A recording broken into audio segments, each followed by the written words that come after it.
تمام. ليه 13 يا سبعة؟ ليه 13 دي قصه كبيره.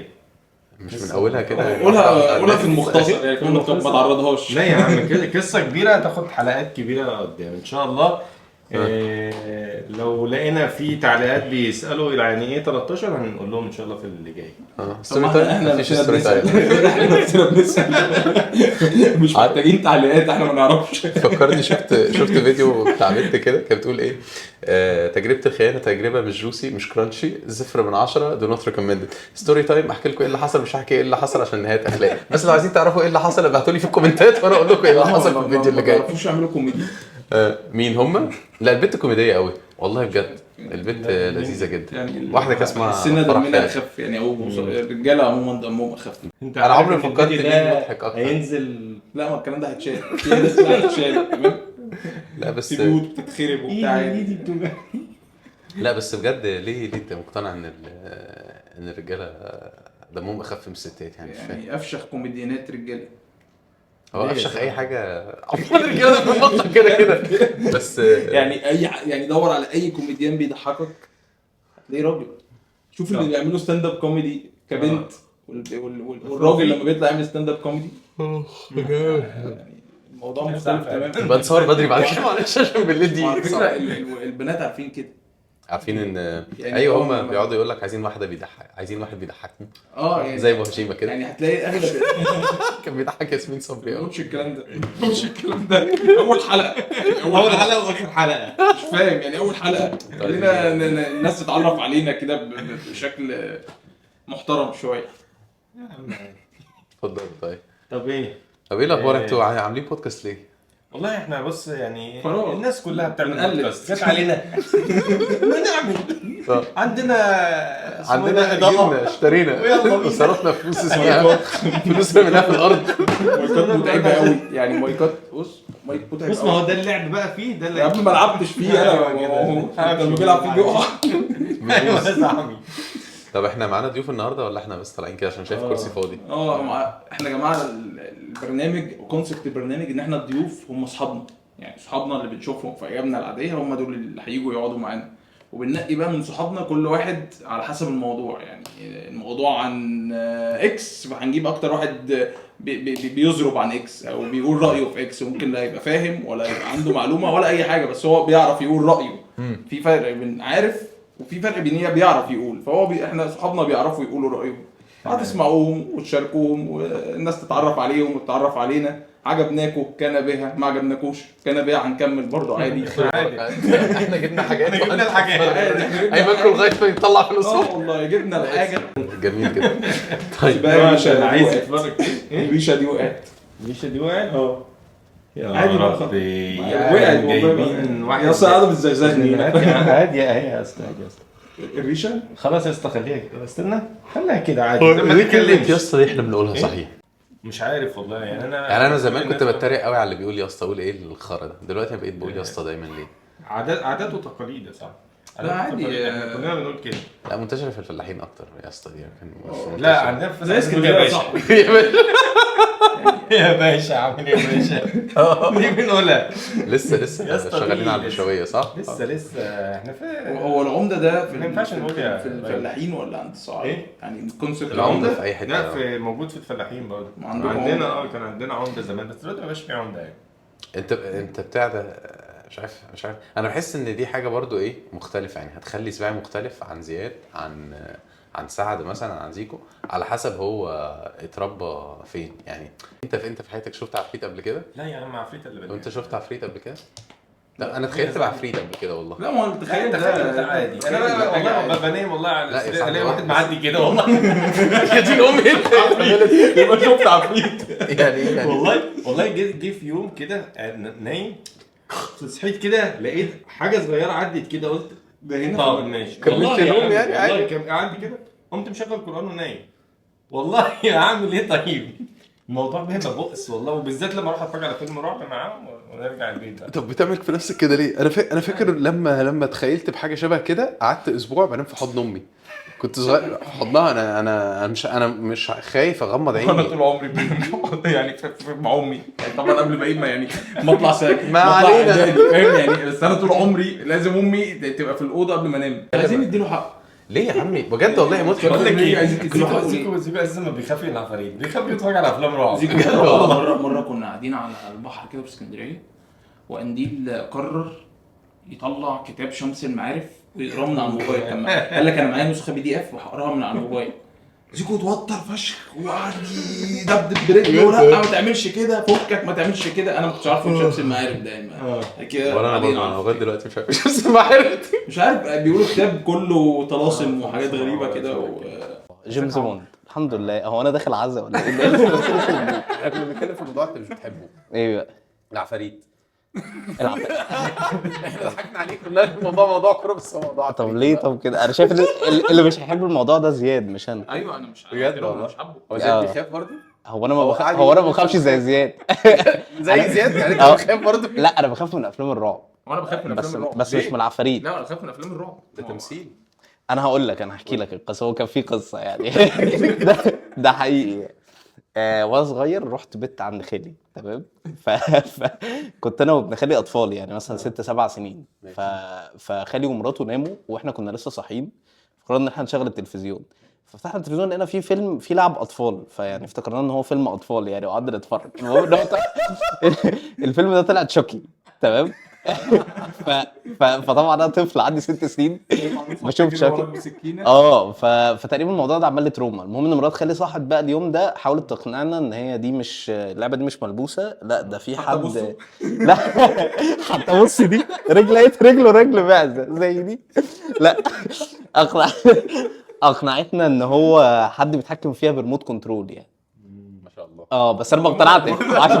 عشان كده لسه عندي تروما دي. يعني انت ما عندكش ما جبتش هديه لعبه عروسه لحد او حاجه زي كده؟ لا عادي بجيب هدايا، بس انا ما بيجيليش. هو ده المهم. يعني هو ده المهم، ما عادش يجيب لي عروسه يعني. احنا عرفنا كده عيد ميلاده اللي جاي نجيب له ايه. شكرا. لا هو اصل بقى الحاجه مضحكه فشخ قبل ما انت تيجي. قال لك انا من كام يوم كنت نايم وبعدين انا بقول له انت مش شفتش؟ قال لي لا انا شفت واحد معدي كده قدامي فرحت مشغل قران وداخل نايم. شاف حد معدي فين؟ هنا في الاستوديو. بص انا كنت نايم يا دوبك. عارف انت بتيجي يعني بس بتلمح كده. انا لمحت حاجه ماشيه كده بسرعه. حاجه ولا حد؟ حاجه. فانا قلت عادي بقى. ايوه حاجه دي شبه ايه يعني؟ اوصفها لي. ما هو ايا كان ايه لو قلت قشطه قوي. بيقول لك طفل صغير مش ايوه عادي يا عم انت قمت. طيب احنا هننام ازاي النهارده بالليل؟ طب ده راجل متجوز راجل متجوز انا وانت. شعري حاسس اللي فاهم انت شعري في حاجه. لقيت طفل صغير عادي. لو كبر لو كبر قمت عملت له رضعه. لا والله قمت هنا مشغل قران وقمت هنا. ايوه تمام قشطه. انت ما بتخافش زي زياد؟ لا زياد ليفل مختلف انا تماما. عارف انا بخاف من ايه وانت عارف انا بخاف من ايه. لا وبرضه بتخاف من العفاريت والزواحف واي حاجه يعني اي حاجه علاقه ده هو ده اللي بخاف منه. لا العفاريت والحاجات دي لا عادي، ما عنديش مشكله. يعني ايه عفاريت عادي؟ قشطه يعني عادي تشوف عفريت يعني لو شفت عفريت يعني حسب نوعه برضه. لو عيل صغير هضحك عليه. عيل صغير عارف انه هترعب. طب ولو واحد كبير عادي؟ لا عادي هترعب برضه. يعني لو شفته في الشارع مش هترعب، بس طلع لي في البيت لا هترعب. انت مش كان في البت اللي بتطلع لك في مدخل العماره دي؟ ايوه بس انا برضه قاعد في مدخل العماره فما كنتش اللي هو ببقى مقلق قوي لان يعني في شقق في قدامي في عادي احمد رعب قوي. مدخل عماره وعفريت انت عبيط ولا ايه؟ هنا في البيت هنا. في البيت هنا؟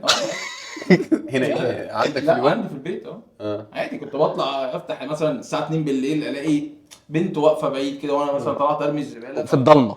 مش في الضلمه يعني في لمبه بعيد. في لمبه بعيد بس في يعني انتوا بتتكلموا بجد؟ انتوا هبل والله انت هبل اكيد. مستحيل حاجه زي كده تكون حقيقيه. انت اكيد تتخيل. ليه مستحيل ليه؟ عشان هو لو عفريت مش هيجي لك وانت بترمي الزباله ولا هو هيحصل معاك. هو يطمن عليك. هو العفريت له مواعيد يعني مش هيجي لك وانت بترمي الزباله. ممكن يبقى مسالم عادي. ممكن انا تهيألي. ايوه ما هو ده انا تهيألي. بس انا فاكر في مره بقى وانا صغير شفت حاجه كان بجد. وقعدت بعديها بقول لهم اسبوع بنام في عين امي في حضن بتنام في عين امك يا عين امك يا عين امك من العدي للعدي عمال بيتنطط. شفت ايه بقى؟ كانت في واحده احنا بنتجمع كل يوم جمعه عند جدتي، تمام؟ ففي واحده مش عارف جدتي كانت قالت لها ايه ضايقها كده، فدخلت الحمام تعيط، فهي بتعيط وبصه في المرايه، تمام؟ وانا بقى ايه بيصادف الباب مردود سنه كده، فبفتح الباب شايفها هي بتعيط قدام المرايه، وشايف في زي مجسم كده بني ادم كان جاي ناحيتها، وبعدين انا فتحت الباب راح ناطط من الشباك. نط من الشباك.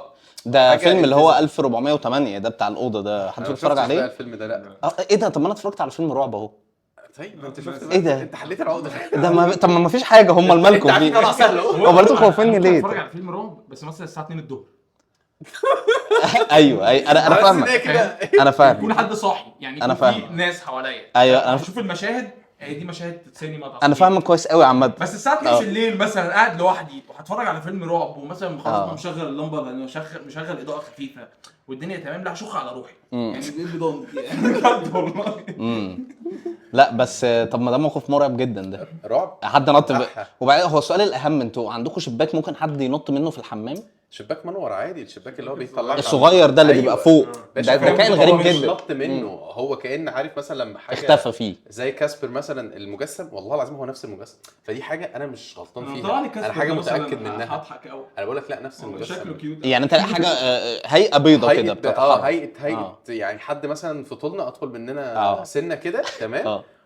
ومش عارف، فانا قعدت اوصف لامي بصي انا في كذا كذا، انا متاكد، انا ساعتها كنت مثلا 6 سنين مش صغير، فانا متاكد ان انا شفت الحاجه دي، انا الموضوع ده يعني مفيش اختلاف عليه، فمرعوب طبعا.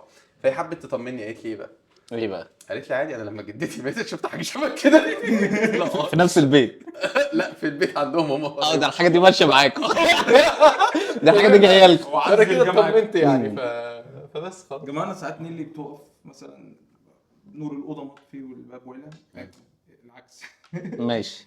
الباب والع، الباب مفتوح مثلا والنور مطفي، وفجاه نيلي تقف قدام باب الاوضه، ها ايه؟ ها بابي ها ايه؟ ما فيش حاجه. وانا مثلا ابقى ايه باخر يعني بقدم رجل وباخر رجل كده، نيلي في ايه؟ ها شايفه حاجه؟ كم في؟ لا كم في ايه؟ كده داخل مولع النور من غير ما ابص يعني، انا بخطفها كده.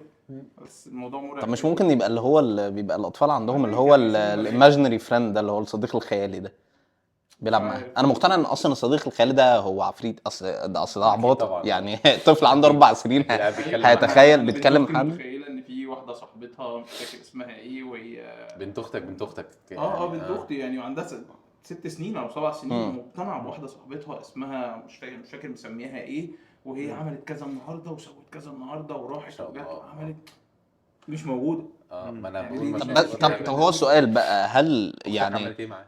مش فكره عملت ايه، هل الموضوع ده بيحصل يعني؟ هي بتبقى موجوده في البيت يعني، هي بتقول لهم هي موجوده هنا بتقول لهم مش موجوده. لا ده عادي، ده عادي، ده مخترع شخصيه اعتقد ده خيال خصب مش اكتر. انما لا، انا اللي هو بقى زي ما حصل زي ما بيحصل مع نيلي كده، اللي هو لا اصل اهو بيلعب اهو. بيلعب اهو. ايوه مرعب جدا يعني. ايوه الراجل قال لك شغل له قران وراح داخل نايم. ده حل صح.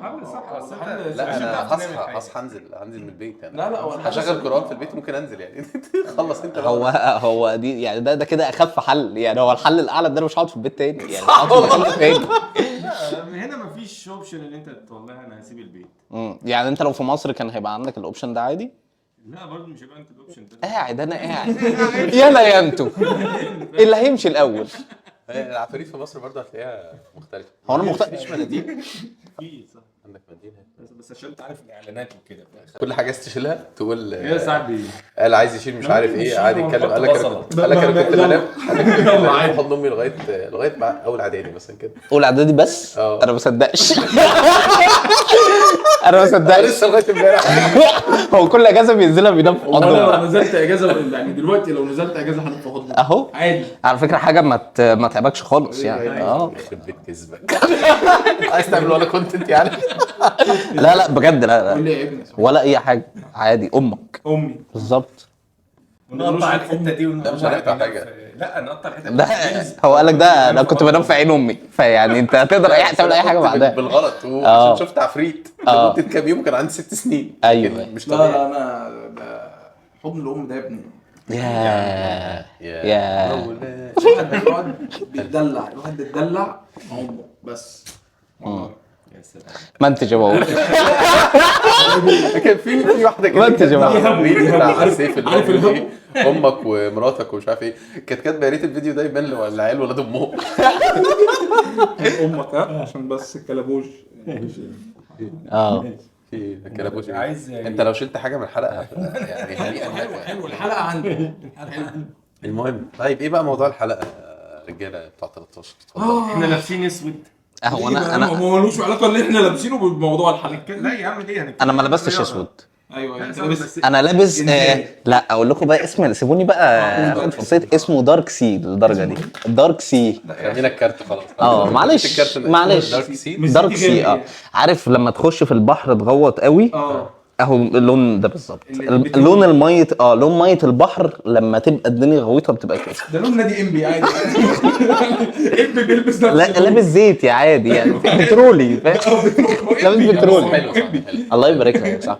ممكن نعمل اعلان ولا على ان خصم كود خصم. كود خاص 10% للتيشيرتات الحلوه. المهم يعني ما علينا، احنا سالناك عن موضوع قلت لنا احنا لبسنا اسود، هو اصلا هو مش لابس اسود تمام. يا عم لا، فايه بقى لابس الموضوع؟ غامق. في الايديت ممكن طيب. يعني. عشان آه. نتكلم عن الرياضه. علشان الاحداث. نتكلم عن الرياضه. عن الرياضة؟ اللي بيحصل في الرياضه في مصر. ونخش بقى شويه ممكن نخش مانشستر يونايتد ايه نظام. ليه كده؟ ليه ليه ليه جاي على الجرح كده؟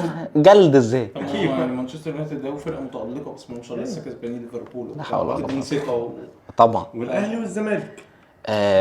دي مواضيع يعني معفنه ومنتخب بصراحة. مصر. يعني هنتخانق بقى ونقعد. لا ليه نتخانق؟ ليه المواضيع ابسط من كده. شفتوا موضوع منتخب المغرب والفكره الاكاديميه لما كسبوا كاس العالم. الفكره يعني ابراهيم فايق عمل من كام يوم كده حلقه واتكلم عن قصه الاكاديميه اللي هي بتاعت محمد الخامس اللي عاملينها من 2007 دي، وان هو هي دي الاكاديميه اللي طلعت الجيل اللي هو في كاس العالم بتاع قطر خدوا المركز الرابع بسببه، وبعد كده الجيل اللي خد افريقيا او طلعوا مركز تاني في افريقيا، وبعد كده الجيل الجديد ده اللي هو بتاع منتخب الشباب اللي خد كاس العالم.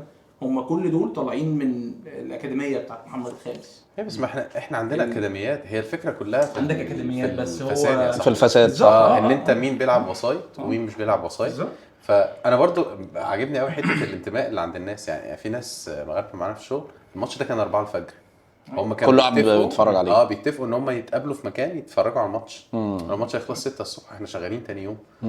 فدي حاجه بصراحه كويسه. بس احنا لو عندنا ماتش مهم زي ده هنعمل كده يعني. تحت 20 سنه انا فاكر كنا مثلاً بنسهر. كده. لا يعني كنا إحنا بنسهر صح. انا فاكر كاس واحنا العالم صغير الشباب أوي. 2009 ايوه لما هو مصر ده. وكان ساعتها بوجي وحجازي وكل الشباب دي وعفروتو كانوا كل سيبك ده ده على الاقل لسه كان في مصر، كان في واحد في الارجنتين اللي هم اخدوا فيه ثالث. ايوه حد بس انا فاكره فاكر ده؟ انا فاكر ماتش ايطاليا. احنا كنا في ثانويه عامه. انا كنت في ثانويه عامه وكان عندنا ثانويه عامه. كنا في ثانوي. كنا في ثانوي. لا انا رحت الماتش الاولاني اللي هو كان مصر وترينداد وتوباجو. انا رحت الماتش في الاستاد وانا خلاص في ماتش ايطاليا بتاع حمص. وماتش ايطاليا بتاع لا مش ماتش ايطاليا بتاع حمص. احنا لعبنا ايطاليا في بطوله كاس العالم الشباب دي. كاس انت بتتكلم عن كاس العالم للشباب. اوكي. بس الكاس العالم كررت اللي هو كان انا كنت فاكر كده. لا ومع ذلك زياد راح كان في مصر. زياد كان ثانويه عامه وراه. ساب هو زويل هو بيتكلم عشان انا كنت ثانويه عامه ورحت يعني. لا الثانويه عامه انت اهلك وراك اعمل وسوي وبتاع. لا انا بس اصلا لا بذاكر ولا بتنيل. بس ده فعلا صح. هي حته ان الاكاديميات انا بشوف في اكاديميات كتير في مصر. الاكاديميات وفي مش talents مدعومه كتير في من مصر. البلد يعني. هي الاكاديميه دي الاتحاد اللي عملها وبقت الاكاديميه دي الهدف بتاعها ان هي تطلع لعيبه تلعبهم بره وبقت اتحولت لشركه. بعد كده الانديه راحوا عملوا اكاديميات بتاعت الانديه عشان يوصلوا للاكاديميه بتاعت محمد الخامس. يعني انا هعمل اكاديميه بتاعت النادي عشان اطلع لعيبه ناشئين اقوياء اوديهم للاكاديميه بتاعت محمد الخامس اللي هي هتطلعهم يحترفوا بره. عملوا منظومه كده او سايكل بيطلعوا بيها وبيأهلوا الشباب بيها. فاهم؟ انا بصراحه مقتنع ان الاكاديميات دي في كل حته. الاكاديميات في كل حته بس هي الاداره بتاعتها. الاداره بتاعتها هي الاداره بتاعتها اهم حاجه. الكوره هو ده كان في لا ملهاش دوره حياه لاعب. يعني هو فكره ان اللاعب بيطلع بيلعب كل الفئات العمريه فبيتاهل يبقى فريق اول. دوره حياه اللاعب دي في مصر هي مغموره. يعني انت مثلا بتلاقي لعيب ممكن بيلعب في مركز شباب راح اختبارات الاهلي، وفجاه بقى في ناشئين الاهلي شويه، فجاه مشى راح فرقه تانية. انتوا حد فيكم شاف احمد عز مع ابراهيم فايق كان بيتكلم في مره على عدد المحترفين المصريين مقارنه ببقيه الدول الافريقيه يعني. فكان جايب احصائيه يعني ان في اواخر التسعينات واوائل الالفينات عدد المحترفين المصريين اللي كانوا بيلعبوا في المنتخب كان حوالي 18 لعيب. كانت بقى الفتره بقى بتاعت ميدو واحمد حسن كان محترف، وعبد الظاهر السقا وهاني رمزي، وكان عندك عدد مرعب يعني. وحتى ابراهيم سعيد كان احترف الفتره بتاعت جنت دي. فكان في عدد مرعب من اللعيبه المحترفين. انت تتفرج دلوقتي احنا مقارنه ببقيه الدول الافريقيه، سواء كان الدول الافريقيه اللي هي شمال افريقيا، احنا في الفتره دي اصلا احنا كنا بالنسبه لشمال افريقيا من اكتر الدول اللي عندها لعيبه محترفه. انت كان عندك مين يعني؟ الجزائر كان عندها رابح ماجر، تمام. المغرب كان عندها مين ساعتها؟ يوسف حج. كان كل منتخب عنده لعيب او اتنين. احنا كان عندنا 18 لعيب محترف. تعال شوف دلوقتي، تعال شوف المغرب عامله ازاي دلوقتي، تعال شوف تونس عامله ازاي دلوقتي، الجزائر عامله ازاي دلوقتي. مش قارن لك مثلا بالدول بقيه الدول الافريقيه، ولكن خليك في شمال افريقيا، بص انت فين وهم فين. فهو ده من وجهة نظري هو بيرجع فعلا لإدارة الاكاديميات بتاعه اللعيبه. يعني انا موافق فينه قوي في الكلام ده، لان الاكاديميات كتير قوي في مصر قوي، اكاديميات كتير قوي، بس معظمها اكاديميات خاصه هدفها الربح، هدفها الاول وفي الاخير الربح. مع ان على فكره انا يعني فكره ان انت تطلع لعيب يحترف بره، انت تعمل منه فلوس اكتر بكتير من الربح اللي هو اللي انت بتبص عليه دلوقتي، الربح المحلي اللي هو انا هاخد فلوس. تعالى مثلا ادفع 40,000 علشان تلعب في الاكاديميه دي، ولا تعالى ادفع 40,000 عشان تلعب في فريق اول ناشئين. كل الكلام ده رفايع. انت لو طلع من عندك لعيب زي وادي دجله دلوقتي، لحد دلوقتي وادي دجله من عمر مرموش بيعمل فلوس رهيبه. يعني في اخر انتقاله بتاعت مرموش من فرانكفورت للسيتي، وادي دجله كان عندهم نسبه في العقد بتاعته كسبتهم، والمقاولين من صلاح.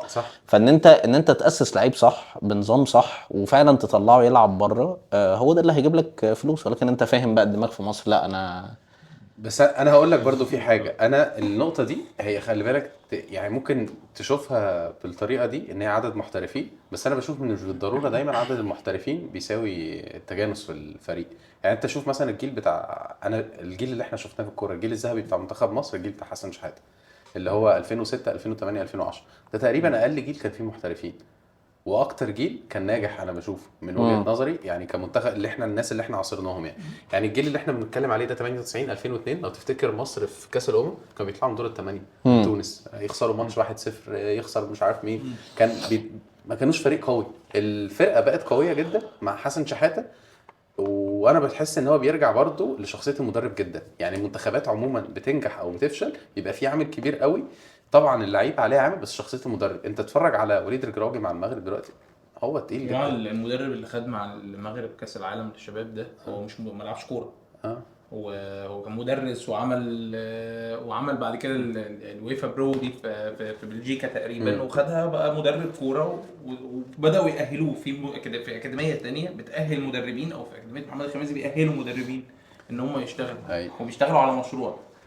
برضو كان ابراهيم فايق في الحلقه دي قال حاجه حلوه، قال لك تعالى جرب اعمل الكونسيبت ده في مصر، وقول واحد ما دربش كوره قبل كده هو بقى مدرب كوره، شوف اللعيبه بتاعت الكوره هيقولوا ايه اصلا، واللي هم بقى ومش اللعيبه بس، والاعلام والناس يعني انت يعني زي ما بيحصل دلوقتي مع حسام حسن. يعني انا يعني مع اختلافي الشديد مع حسام حسن في حاجات كتير، بس فكره ان هو عليه هجوم غير طبيعي من اول ما مسك المنتخب، من قبل ما يلعب اي ماتش اصلا، دي في حد ذاتها عشان جيله زي في حقد بينه وبين جيله. يعني عارف هو في جيل بتاع حسام حسن واللي هو جيل اللي لعب كاس عالم 90 ده، بحسهم كلهم بيضربوا في بعض يعني، او كلهم بداوا يكبروا ويعجزوا، فبداوا خلاص والله بداوا يكبروا ويعجزوا، فبتلاقي كل واحد طالع بيضرب في التاني يعني، او كل واحد طالع عامل حوار لنفسه وهلا على نفسه، لان هو لو ما عملش كده هيتنسى، او لو ما عملش كده خلاص مش هيظهر في الصوره. هو انت كنت لعيب كوره صغير، اعتزلت، كبرت، قعدت في البيت، هو لو ما عملش الهاله دي حوالين نفسه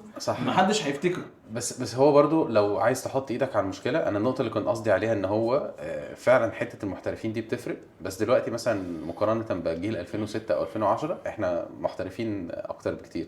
انت ساعتها كان عندك محمد ناجي جده، تمام. كان عندك سيد معوض. انت كان عندك مين كان عندك مين محترف اصلا ساعتها غير زيدان؟ زيدان واحمد حسن وميدو ما تمش وعمرو زكي. وعمرو زكي وبس. هو زيدان وشوقي، محمد شوقي كان ميدلسبرا بعدها افتكر بعديها لكن الجيل كله كان جيل محلي. 2008 كاس عالم 2010 سوري قبل افريقيا. بس ده برضو بيدي لك انديكيشن بحاجه يعني بصراحه، لما كان الاهلي مستواه عالي كان مش عارف ليه كان مستوى المنتخب عالي. جماعه اللعيبه كانت بتطلع من افريقيا في منتخب مصر بيجي لها عروض. ايوه وبرضو بس برضو احنا انا بجد بحس ان دايما الناس مهمشه حسن شحاته. او حسن شحاته ليه دور كبير فشخ ان الفرقه دي تنجح. طبعا. لا في ناس كتير مش مقتنعه، في ناس بيقول لك ده كان محظوظ مثلا. هو مش محظوظ يعني، هو حسن شحاته مش محظوظ. انا مش مقتنع تماما ان هو كان محظوظ ولا لا هو انت يعني مستحيل تبقى محظوظ 3 مرات. يعني انت ممكن تبقى محظوظ مره مرتين ماشي، بس 3 مرات دومينيشن. لا مش توفيق يا معلم، بس هو توفيق طبعا بس اساسي. بس هو قوي طبعا. لا هو شخصيه طبعا. شخصيه بس مره ابو تريكه يعني معلم. هو قعد شيكابالا تمام، ما خدش شيكابالا معاه وهو زملكاوي تمام. بركات ما كانش بيلعب. ميدو كان بيقعده دك. لا هو شخصيه. هو حسن شحاته احنا مفتقدين فعلا ان يبقى عندك مدرب شخصيه زي ما رجراجي عمل مع زياش. قال له انت نجم الفريق عندنا، اقعد ما تجيش. الفرقه اكبر من حاجه. فهي دي انت لما يبقى عندك شخصيه. وعمل ايه كمان ساعتها ده يعني وصل ربع نهائي بالظبط. وصل ربع نهائي كاس عالم.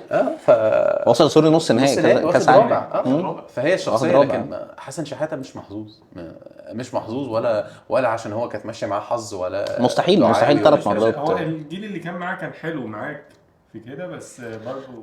بس انا عندي تعقيب على اللي انت قلته على موضوع ان الجيل بتاع المحترفين ما كانش قوي زي الجيل بتاع المحليين اللي هو بتاع 6 8 10 2006 8 10. البوينت دلوقتي مثلا في فريق زي المغرب مثلا او منتخب زي المغرب او منتخب زي الجزائر او بقيه منتخبات افريقيا، ان احنا وقت الجيل ده بتاع اواخر التسعينات اوائل الالفينات انت عندك عدد لاعبين محترفين معينين، انت بتجيب اللعيبه دي وتلعب بيها تمام. لكن الفرق دي او المنتخبات دي هي عندها الاوبشنز، يعني عندها اوبشنات كتير جدا. يعني مثلا السنغال عندها كام لعيب محترف، انا عندي اوبشنات فيهم. انما وقت الجوهري انا بجيب اللي بره وبتعامل بيه اللي هو كام اصلا 18 واحد مثلا ولا 12 واحد هجيبهم العب بيهم افريقيا. انما فكره ان انت عندك محترفين كتير فده بيديك اوبشن كمان ان انت تختار من المحترفين. صح. كان موضوع. وخلي بالك برضو في الفتره دي المحليين ما كانوش في اواخر التسعينات دي، المحليين ما كانوش احسن حاجه. يعني انت كنت مضطر تلعب بالمحترفين لان انت المحلي عندك مش قوي زي الفتره بتاعت 2006 وما بعد. يعني هي دي كانت البيك بتاعت الانديه المصريه عموما. دي حقيقه يعني. بس ليه انا مش فاهم ليه برضو احنا المستوى راجع كده. هو انا بيتهيألي ان اتحاد الكوره سبب اساسي. بس انا لو تيجي تحط ايدك يعني احنا من 2010 لغايه دلوقتي مفيش اي شيء يذكر عمله المنتخب بتاعنا. دي كارثه كبيره برضه. اتحادات الكوره اتغيرت بحس ده، وبحس ان هم عشان ما حدش بيكمل للتاني. يعني انت اتحاد الكوره اتغير وكان عنده سيستم استراتيجي معينه. جه واحد جديد عمل استراتيجي جديد وخلاص كل واحد بيجي يغير شيل حط. انا شايف ان الموضوع يعني ابعد من كده بكتير. شايف ان الموضوع ان احنا ما بقاش فيه لعيبه عليها القيمه بتطلع. يعني مستوى اللعيبه اللي بيطلع هنقول متوسط الكواليتي بتاع اللعيبه اللي بتطلع بقى قليل جدا. هنرجع بقى في ليه متوسط اللعيبه اللي بتطلع الكواليتي بتاعتها قليل. هنرجع ونقول بسبب الفساد اللي في الاكاديميات. سواء كانت الاكاديميات اللي بره الانديه الكبيره او اكاديميات اهلي وزمالك حتى اللي هم المفروض اكبر اكاديميتين في مصر. انت مش عارف تطلع لعيبه بالمستوى القوي ده. فانت الاوفرول اللعيبه اللي بتلعب كلها دلوقتي في الدوري المصري طلع لي منهم 4-5 لعيبه توب. يعني 4-5 لعيبه توب مفيش جايين واسطه. مصر ما فيهاش مهاجم مصري كان مقارن بعمرو زكي بالمهاجمين دلوقتي. بعد 2010 مصر ما جالهاش مهاجم فضل مثلا ثابت على مستوى 5 سنين. يعني صح. كان عماد متعب فتره وكان في اخر فتراته خلاص. بعد كده عمرو جمال بدأ شويه اتصاب وقع وكان في المنتخب فتره. مصطفى محمد جه برضو نفس الكلام طلع ونزل ودلوقتي ملهوش دور مؤثر. فانت ما عندكش راس الحربه اللي كنت ضايق في 2006 و2008 و2010. عندك راس الحربه اللي هو المخيف بالظبط. كان في حسام حسن، بعديه عماد متعب، بعديه محمد زيدان، عمرو زكي وميدو كان في النص. فانت عندك اسماء وجده اللي هو احتياطي سوبر وبعديها جه. فهو لا انت كان عندك مهاجم مصر ده هو مهاجم، هو راس حربه يعني صار اللي هو بيرفكت. يا جدعان زيدان كان بنيته ضعيف جدا، بس الولا كان لا، زيدان بيخش ياخد مرعب. الكوره من سونج مرعب. وبيعمل حاجات غريبه. دلوقتي انت تشوف منظر المهاجمين عندنا، الولد ده اللي كان اللي ماشي على الاوفسايد ما بنقولش بس الولد ده هو الكوره اللي هو كانت ما بنقولش يعني احنا بنحاول نبتدي، مش عايزين نزعل الناس منه. تقريبا هو ده. مين ايه انهي كوره يا ابني الكوره كده اللي كانت ملعوبه وهو قرر ان هو يتمشى. مروان محسن. مروان محسن. لا ما بنقولش كده، يعني مش هينفع ما بنقولش كده. فالمهم يعني ان هي دي ده فرق كبير، ده يدي لك فرق المستوى. كان في لعيب اللي هو علاء مرسي بتاع المهاجم بتاع الزمالك. انا اعرف علاء مرسي ممثل. تاني اسم باسم مرسي. الولد بعد ما الزمالك اخذ اول دوري 2016 انا فاكر، قال لك مين يعيش لما يشوف الزمالك تاني مش بياخد الدوري. هو يعني بس لا تصريح يعني غريب. انا سيبك يعني مش عشان انا زملكاوي بس باسم مرسي مهاجم قوي جدا. هو بس دماغه اللي مش بس لا يعني كبوتنشال كامكانيات لا الراجل ده كان قوي جدا. انا ما شفتش مهاجم في الزمالك في حياتي يعني من ساعه ما ابتديت اتفرج على كوره لحد دلوقتي بيفوق على الاهلي زي باسم مرسي، ودي بالنسبه لي حاجه كبيره. عبد الحليم علي يا عم حرام عليك والله. عبد الحليم علي انا فاكر اصل انت وانا صغير الجون اللوب اللي حطه في بص عبد الحليم علي يعني ده التوب يعني ده التوب فعلا. بس هو لاجل حظ عبد الحليم علي ان الفتره اللي هو كان بيلعب فيها الاهلي كان كعبه عالي قوي على الزمالك، يعني دايما كانت النتيجه بتبقى في صالح الاهلي، على عكس الفتره الصغيره اللي باسم مرسي لعب فيها في الزمالك دي. الفتره دي كان الزمالك بس يا عم لا عبد الحليم علي برضو في كام دوري اخدوه من ما طبعا يعني انت بتتكلم على ايه برضو؟ ده عبد ده العندليب. انت بتقول ايه؟ جمال حمزه. لا انا لا عبد الحليم علي برضو. ما انت برضو انت اكيد مايل لجمال حمزه عشان لعب في الاهلي فيعني بس جمال حمزه يا جماعه. لا عبد الحليم علي بالنسبه لي من اكتر المهاجمين الاندر ريتد شويه. جمال حمزه في بدايه حداثه الكوره يعني هو برضو بيلعب الكوره الجديده.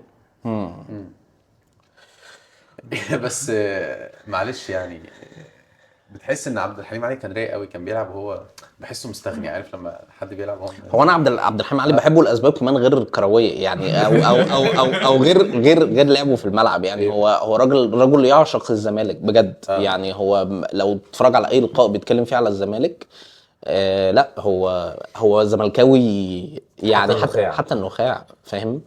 مش مجرد ان هو كان لعيب كان اسطوره في الزمالك او كده، لا هو دلوقتي مشجع مشجع كان في الجهاز الفني بفتره كان في الجهاز الفني بفتره بس لا يعني هو راجل شارب زمالك يعني. هو ده بالنسبه له بيته يعني. وانا واحد زي ده بصراحه حتى لو كان مستواه تعبان في ظل الفترات اللي بتحصل فيها المصايب دي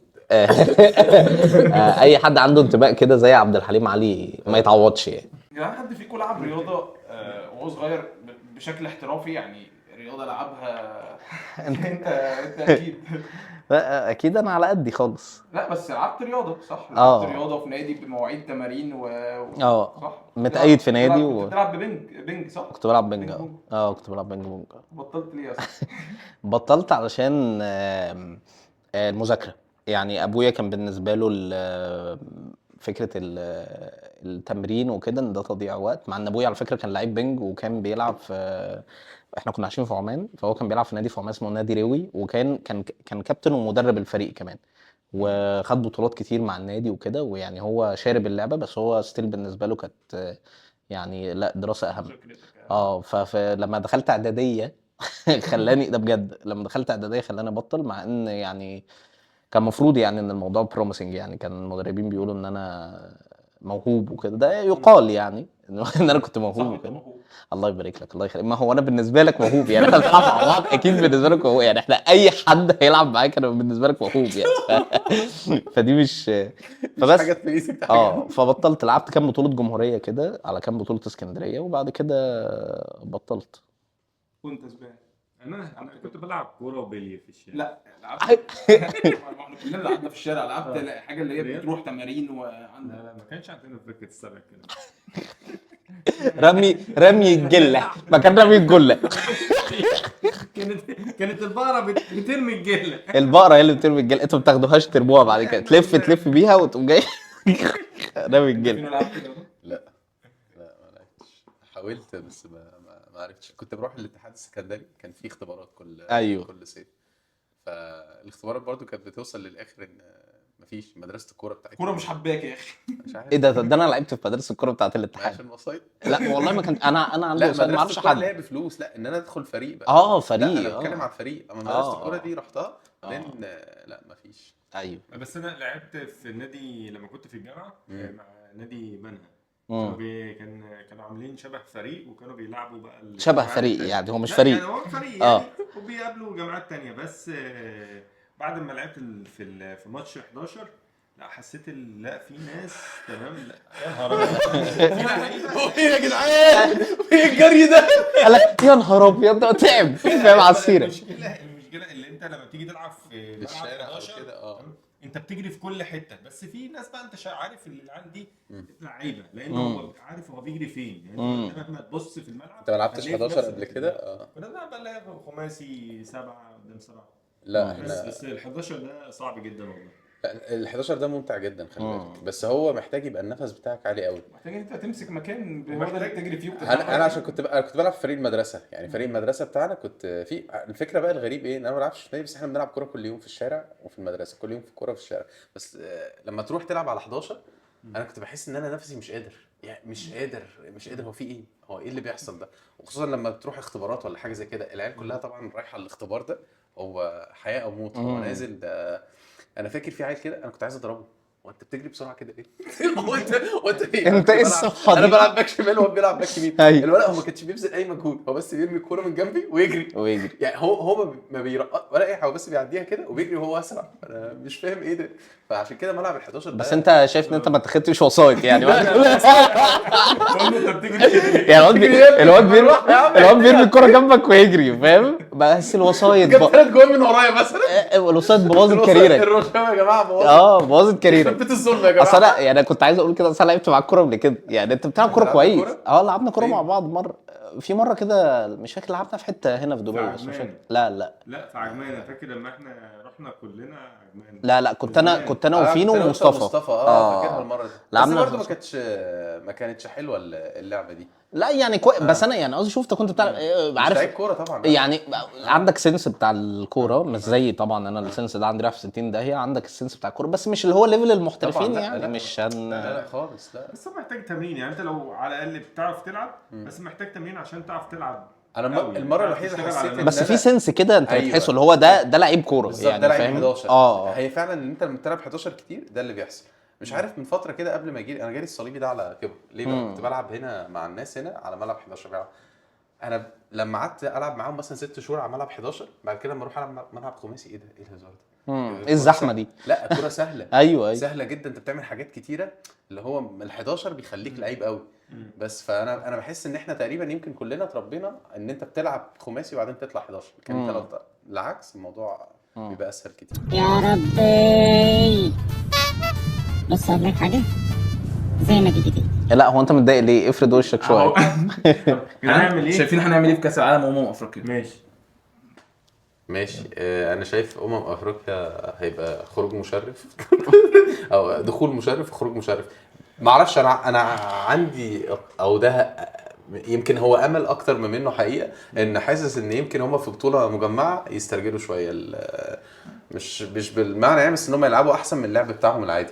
وبرده عشان في برده مستوى صلاح دلوقتي بيتهيألي ان هو هيبقى عايز يثبت في اللي بيحصل مؤخرا ده ان هو هيبقى عايز مكسب زي ده. بس هو طبعا انت قدامك ناس صعبه جدا. بس دايما لو تشوف مصر كانت بتكسب امتى لما يبقى مش مرشحين بالظبط. فده احساسي عن افريقيا. كاس العالم بصراحه دي نتكلم فيها بعدين بقى ناخد رايكم. بس انا الحاجات دي فقدت متعتها بشكل كبير لما بقى منتخبات كتير كده. حتى الشامبيونز ليج بقت غريبه كده. هو احنا انا يعني انا لسه ما حسيتش الاحساس ده. هو افتكر احسه اول ما كاس العالم يبتدي اللي هو ايه العدد الغريب ده. افريقيا انا شايف ان احنا حتى في اسوأ حالاتنا احنا يعني بنوصل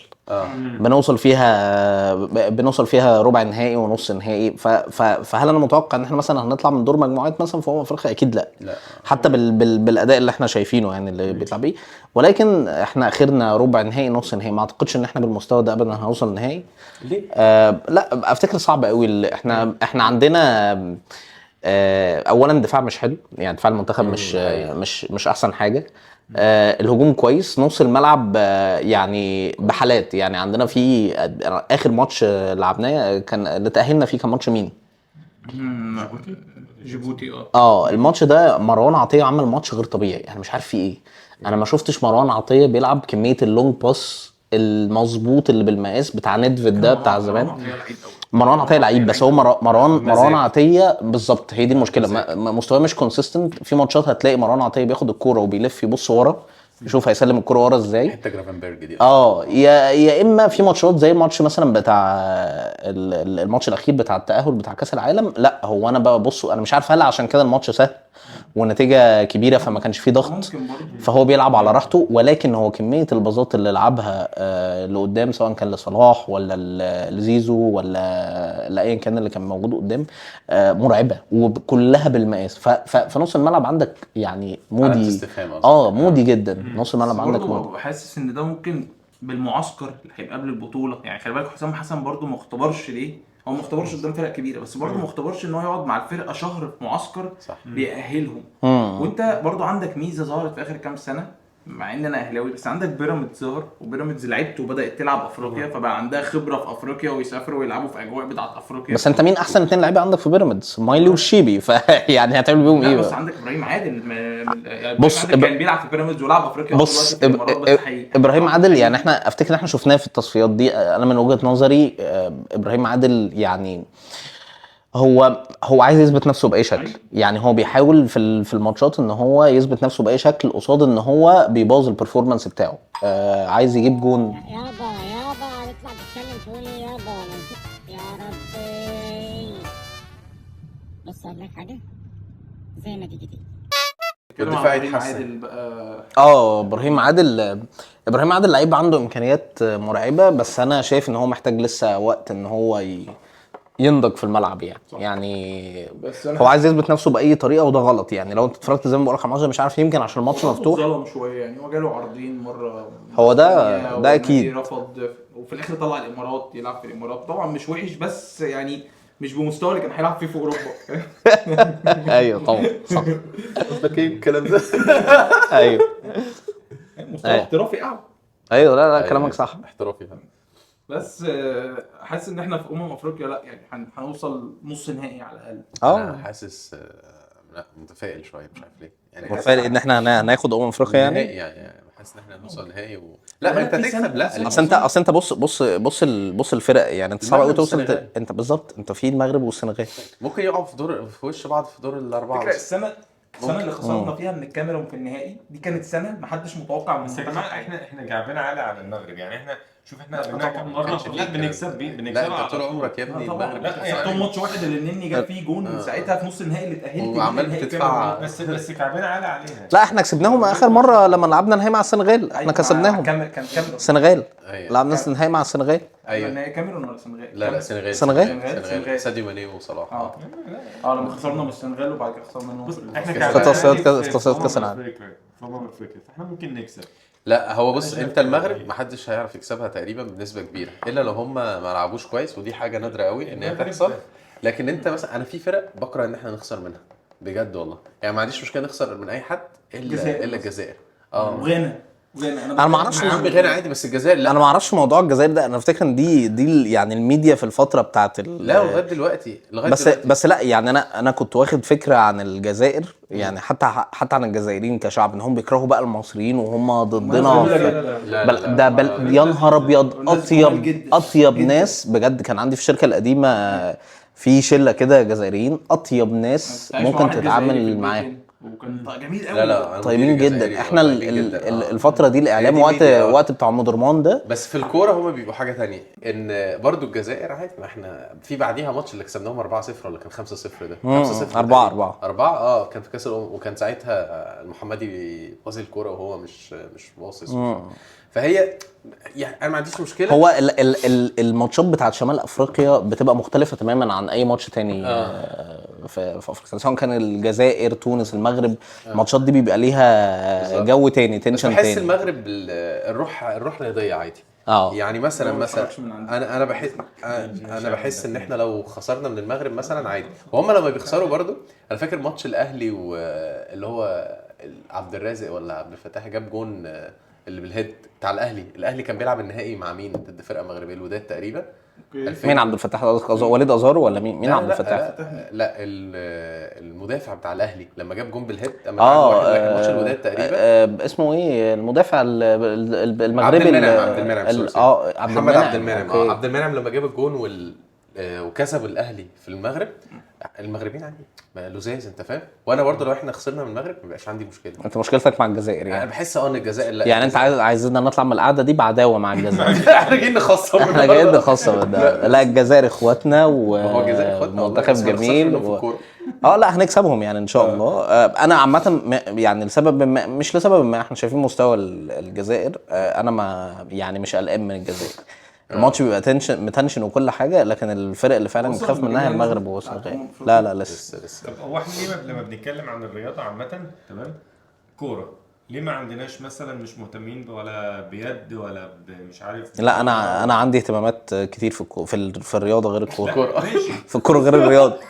ايوه بس يعني احنا بنشوف مثلا بتروح الاولمبياد تاخد لك ميداليه ميداليتين، الناس دي تمام هي بس بتظهر في الاولمبياد يلا ده كسبنا ميداليه بعدها ب3 ايام على السلامه. بس خلي بالك الريفرنس دي ثقافه، خلي بالك في كل حته. يعني الريفرنس مش اولمبياد بس، يعني انت في لعيبه مصريين بيروحوا الاولمبياد ما بيحققش ميداليه، بس هو ممكن يبقى محقق ميداليه في المشكله اللي حصلت في الاخر دي كان في واحد عمر عصر واسمه ده لما بس انا شايف ان دي حاجه عاديه وحاسس ان هو اللعيب على اللي صور.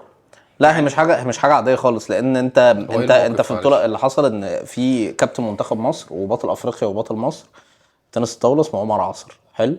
عمر عصر كان بيلعب ماتش في بطوله افريقيا، تمام، بيلعب ماتش مع واحد من منتخب نيجيريا، فهو قاعد والبعثه هو بيلعب والبعثه بتاعت منتخب مصر قاعده وراه. فقبل ما الماتش يبتدي راح بيسلم على كل واحد في البعثه بتاعت المنتخب، ففي واحد جاي يسلم، الكاميرا مش جايبه هو مين، بس في واحد جاي يسلم عليه ما رضاش يسلم عليه، فبص له كده وسابه ومشي.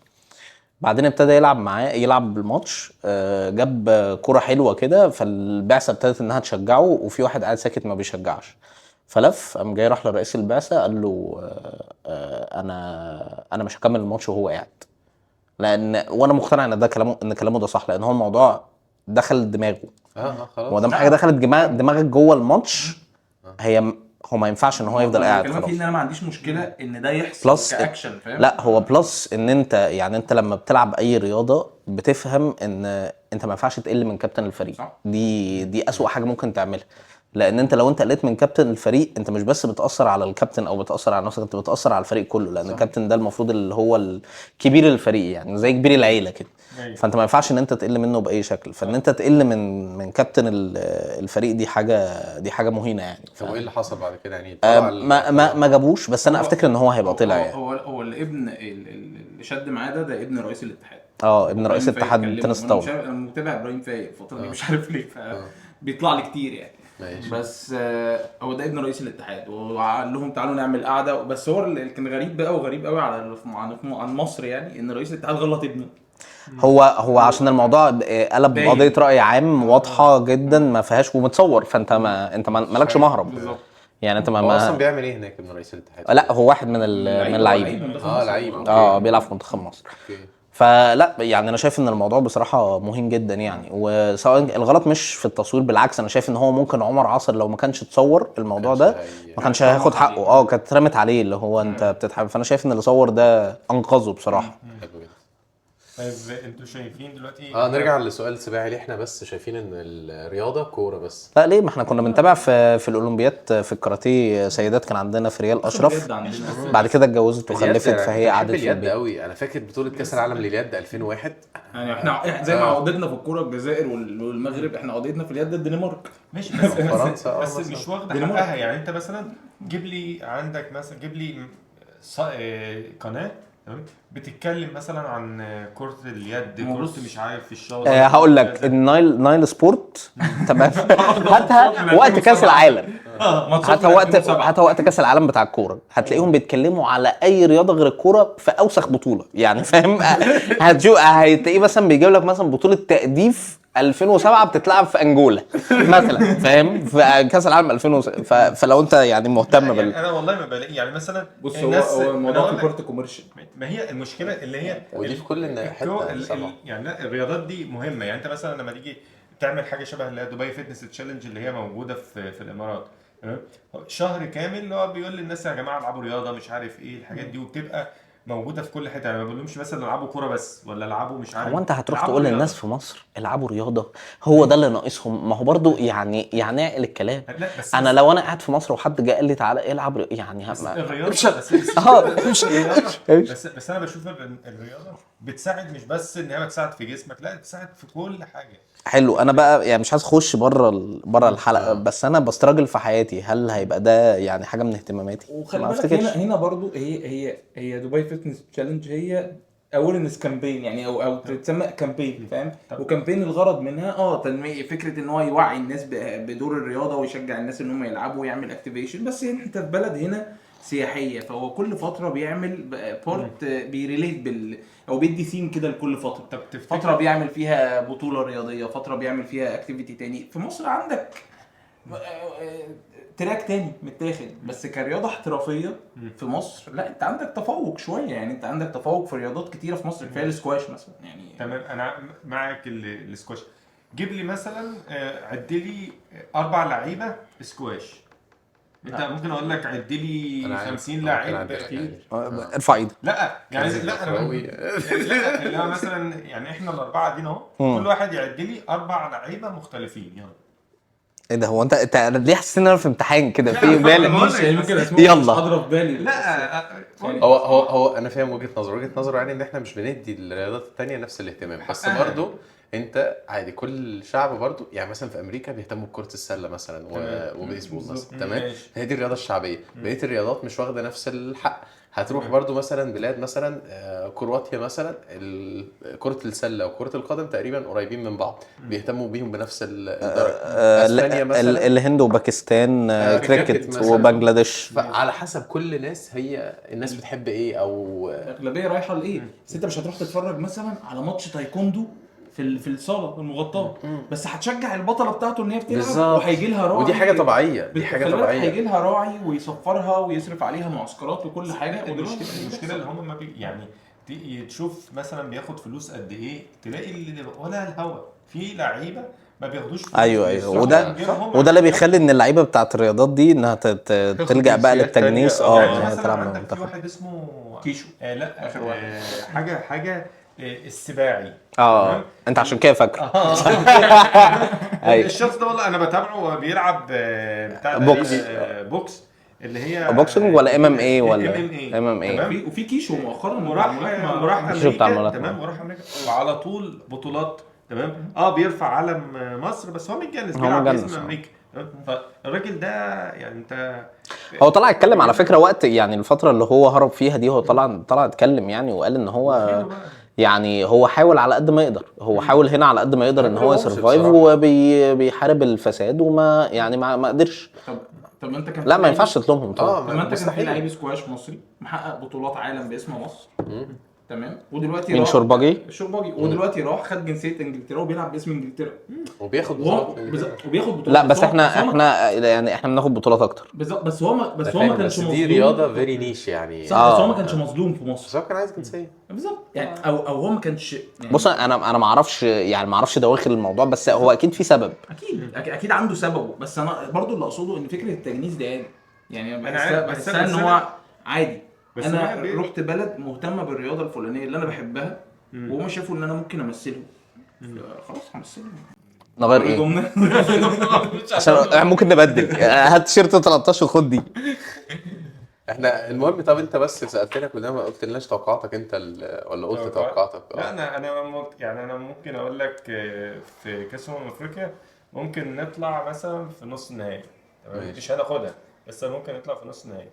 كاس العالم ده يعني ما نسألش الحاجات دور مجموعات. لا كاس العالم احنا هنعدي دور المجموعات. ودي قلنا كده في 2018. بكميه الفرق دي اكيد لازم نكون مجموعتنا حلوه، لو مجموعتنا حلوه ان شاء الله نصعد. لو بقى ده ربنا يبعت لك قرعتك في البرتغال مثلا يا والمانيا. ابويا يا ابويا يا ابويا. صعب. طب ما نروح بقى لاوروبا شويه بقى يلا يعني- عليك عشان انا عشان عايز انام. عايزين نروح. عشان عايزين بس ورانا صاحبي حاجات. مبروك يا صاحبي على الماتش الاخير يا صاحبي. يعني مش عارف اقول لك ايه، بس انتوا لعبتوا اليوم ده، هو انتوا ما لعبتوش بس احنا ما كناش بنلعب. يعني في ناس كانت ما بتلعبش وناس ما بتلعبش خالص. عرف الناس بتلعب بس وحش. انتوا مين وهم مين. ما هو مانشستر يونايتد للاسف زيكو، انا مانشستراوي زملكاوي، فيعني الوضع صعب قوي يعني. انت في قاع الخليج. المشجعين قاع المشجعين يعني الحمد لله. واحنا ليفربول يعني فالدنيا واحنا ليفربول فانتوا انا رباطيه يعني. وزياد لا انا لا بشجع سباعي برشلونه. برشلونة. سباعي بيشجع لامين يامال. انا ربنا مع يعينك الطبقه يا عم. الكادحه. واحد من الاقزام. ايوه بيشجع لامين يامال. ايوه بس مبروك. واحد من الاقزام.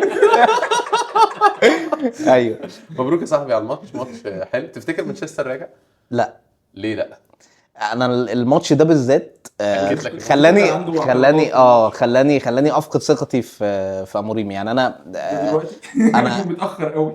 لا هو الماتش ده يعني يعني حتى لما كنت بتكلم مع الناس لحد قبل الماتش ده انا بقول انا مش قادر اقيم اموريم يعني. هو في عند وفي ان هو مش عايز يغير الخطه، وهو شايف ان هي مش نافعه، في ان هو متمسك بفكره، هو مش عايز ان هو يسمع حد تاني او ياخد بكلام اي حد تاني يعني. ولكن الماتش ده بالذات حسسني ان لا انت جبان. بس انت تقدمت 1-0 في اول دقيقه في الماتش. تمام. ليفربول كل الماتشات اللي قبلها بلا استثناء الفرق بتلعب على ليفربول استحواذ، وليفربول بتلعب على هجمه المرتده. تمام. في كل الماتشات اللي ليفربول لعبتها، لان دفاع ليفربول ضعيف يعني. دفاع ليفربول السيزون ده ضعيف، حتى اللي هو احسن واحد في الدفاع فان دايك مش في مستواه. عندك الناحيه على شمال كيركز دفاعيا ضايع. عندك الناحيه اليمين بيلعب ببرادلي دفاعيا برضو من وجهه نظري ضايع. سبوزلاي لما كان بيلعب في المكان ده كان كويس. كوناتي طبعا يعني حدث ولا حرج. حدث ولا حرج. فانت الدفاع رايح في 60 داهيه. اليسون اللي هو يعني اللي كان شايل الزلط. اللي هو شايل يعني. الدنيا مصاب. فانت بتلعب بالحارس الاحتياطي، مش عارف اقول اسمه عشان اسمه طويل قوي.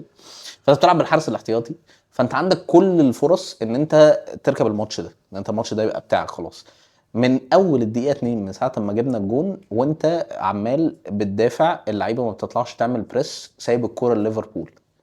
فانت مستني ايه؟ احنا ربنا يعني انقذنا في الماتش ده. 3 كور في العارضه من جاكبو. صلاح كوره بيستلمها جوه ال6 يارده يعني بمشيئه ربنا يشوطها بره خالص. فالماتش ده اللي حصل فيه خدم اموريم قوي، لكن هو اموريم ما كانش المدرب الاحسن في الماتش ده. سلوت كان هو الاحسن من وجهه نظري. زي ما بقول لك، هو انت حرفيا كنت بتضغط بمبوم وكونيا، وبقيت اللعيبه كلها، بقيت الفريق كله ال8 لعيبه موجودين ورا نص ملعبك. فانت انا شايف ان انت كسبت الماتش ده بمعجزه. الماتش ده لو اتكرر 20 مره انت مستحيل تكسب، انت هتخسر سكور. طب سؤال، هل انت مش ملاحظ ان مثلا ممكن تكون كواليتي اللعيبه اللي معاه برضو مش مساعداه يطبق الحاجه اللي هو عايز يعملها؟ انت برضه لما تبص أكيد، على ما هو ده- تغييراته وعلى اللعيبه. مين مهاجم مانشستر؟ سيسكو ده؟ بص سيسكو، انا شايف ان سيسكو كويس جدا. هو لسه ما لحقش يثبت نفسه يعني. انا شايف ان في لعيبه غريبه بص، هو اللعيبه مش خدمه الخطه اللي انت عايز تلعب بيها. أيوة. بس هي دي اللعيبه اللي عندك، فانت لازم انت تادجست لحد اما تجيب اللعيبه اللي تخدم الخطه اللي عندك. وبعدين هو خد فرصته في ميركاتو 2. يعني هو مش ميركاتو 1 مثلا، او ما اشتراش لعيب ولا 2، لا انت فورت لعيبه وجبت اللعيبه اللي انت عايزها. فانت الميركاتو ده انت ركزت في الهجوم، جبت 3 مهاجمين جداد هما كونيا ومبومو وسيسكو. جبت باتريك دورجو كويسين باك الصفقات شمال. بتاعته صراحه. دورجو لعيب متواضع جدا يعني. هو لسه بدري قوي عليه عبال ما يوصل، ولكن هو اي بني ادم بيلعب باك في الدنيا احسن من دالوت يعني. ومع ذلك هو ستيل يعني انا الماتش بيشتم في دالوت. دالوت ده بالنسبه لي دالوت عامل مهمته وموقف صلاح. لا. هو صلاح اللي مش موجود، مش دالوت اللي موقف. انت لو بصيت على الشوط الثاني لما اموريم نزل دورجو وقلب دالوت باك يمين، تمام، اللعب كله كان من على دالوت، جنبه على دالوت. اللعب كله كان من الناحيه دي، الفرص كلها كانت من الناحيه دي، الجون جه من الناحيه دي. يعني الجون اللي كيزا راح لعبها وجت بعدها. لا ودخلت جون. الكره دي جايه من عند دالوت، فهو اللعب كله كان من عليه، وكان اسهل واحد بتعديه في الملعب. دالوت ده انا بالنسبه لي كيوريوس كيس اوف ديجو دالوت. لعيب عدى عليه. لا مروان فلايني برضو ما طولش مع مدربين كتير، بيشتغل في حاجات برضو معينه كنت كان في محل شك، لكن دالوت هو ما فيش محل شك. دالوت لا دالوت بقى له كام سنه بيلعب في اليونايتد، دالوت بقى له سنين، عدى عليه كام مدرب، وكل مدرب بيلعبه اساسي.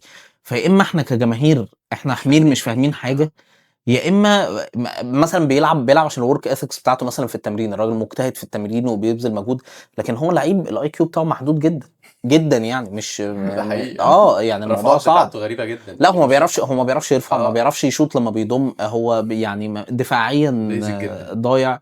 فانا مش شايف فيه اي ميزه. فهو فعلا انت كلامك صح، هو ما عندوش اللعيبه اللي تخدم.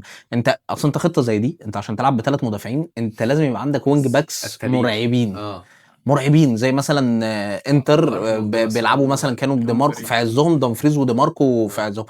تشيلسي برضو لما كان بيلعب بماركوس الونسو ايام كونتي وريس جيمس، رعب. والاثنين دول كانوا هم اكتر 2 مؤثرين في الفريق صح. يعني ريس جيمس وماركوس الونسو الموسم ده مع كونتي كانوا هم اكتر مساهمات، اكتر اسيستات طالعه من عندهم، وجوان وكل حاجه فعلا. لا بس دي مختلفه عشان هو بيلعب ب4 ورا، فهي مختلفه شويه. انا مقارن بس اللي بيلعبوا ب3 ورا، فانت عارف ان انت عندك الوينج باكس فيها مشكله قويه. طب انت ليه مصمم على خطه فيها وينج باكس؟ يمكن هو برضه ما جربش 4-4-2 قبل كده، وخايف يلعب 4-4-2 دلوقتي الموضوع يبقى اسوأ. ما هو ما فيش اسوأ من كده يعني، انا من وجهه نظري كاداء هو انت ما فيش اسوأ من كده، نتائج برضه ما فيش اسوأ من كده بصراحه. يعني كاداء ما فيش اسوأ من كده. انا هاخد الدوري اي حد غير ارسنال، انا مقتنع بكده تماما. اي حد غير ارسنال، اي حد غير ارسنال هو اللي هياخدها ارسنال يا جماعه، ما ينفعش ارسنال يخسر السنه دي. اللي هياخدها هو الدوري مانشستر سيتي. هو السيتي هو لا هو انت احنا كلنا حاطين طموحات ان احنا عايزين السيتي يكسبها، تمام، لان السيتي عنده النو هاو ان هو يكسب الدوري. بس هو انا نفسي ارسنال منطقيا لا انا مش نفسي ارسنال ياخد الدوري عشان سعد مش عايز، بس هو بجد هو ارسنال هو هياخد الدوري. بص هو ارسنال احسن فريق في الدوري السنه دي تمام، ولكن احنا افتكر احنا اتفرجنا على كوره كفايه ان احنا عارفين ان ارسنال مهما كان كويس هتيجي عليه فتره. هو عمرهم ما كانوا كويسين كده يعني، لا اخر 7 سنين دي هو لا هو انا فاهم وجهه نظرك. هو فرصتهم السنه دي اعلى، مش عشان هم كويسين قوي، هم بقالهم كتير بيلعبوا مع بعض، علشان الفرق التانية واقعه قوي. يعني انت منافسينك مين؟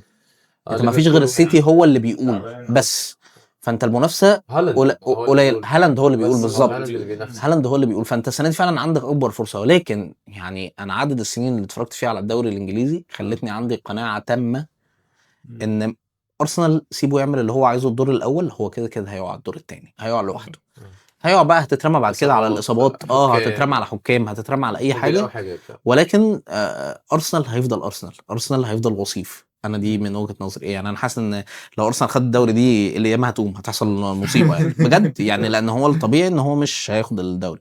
فانا من وجهه نظري لا، ان ارسنال مستحيل. الحته دي في واحد صاحبنا هيقوم قاطعها اول لما ياخد الدوري. لا انا للاسف متوقع ان انا ما نفسيش طبعا، بس هو ارسنال لان اسوأ جماهير بصراحه في اسوأ جماهير فعلا هي جماهير ارسنال. هو واسوأ واحد في الجماهير واحد صاحبنا اسمه محمد سعد ده اسوأ واحد من الجماهير يعني.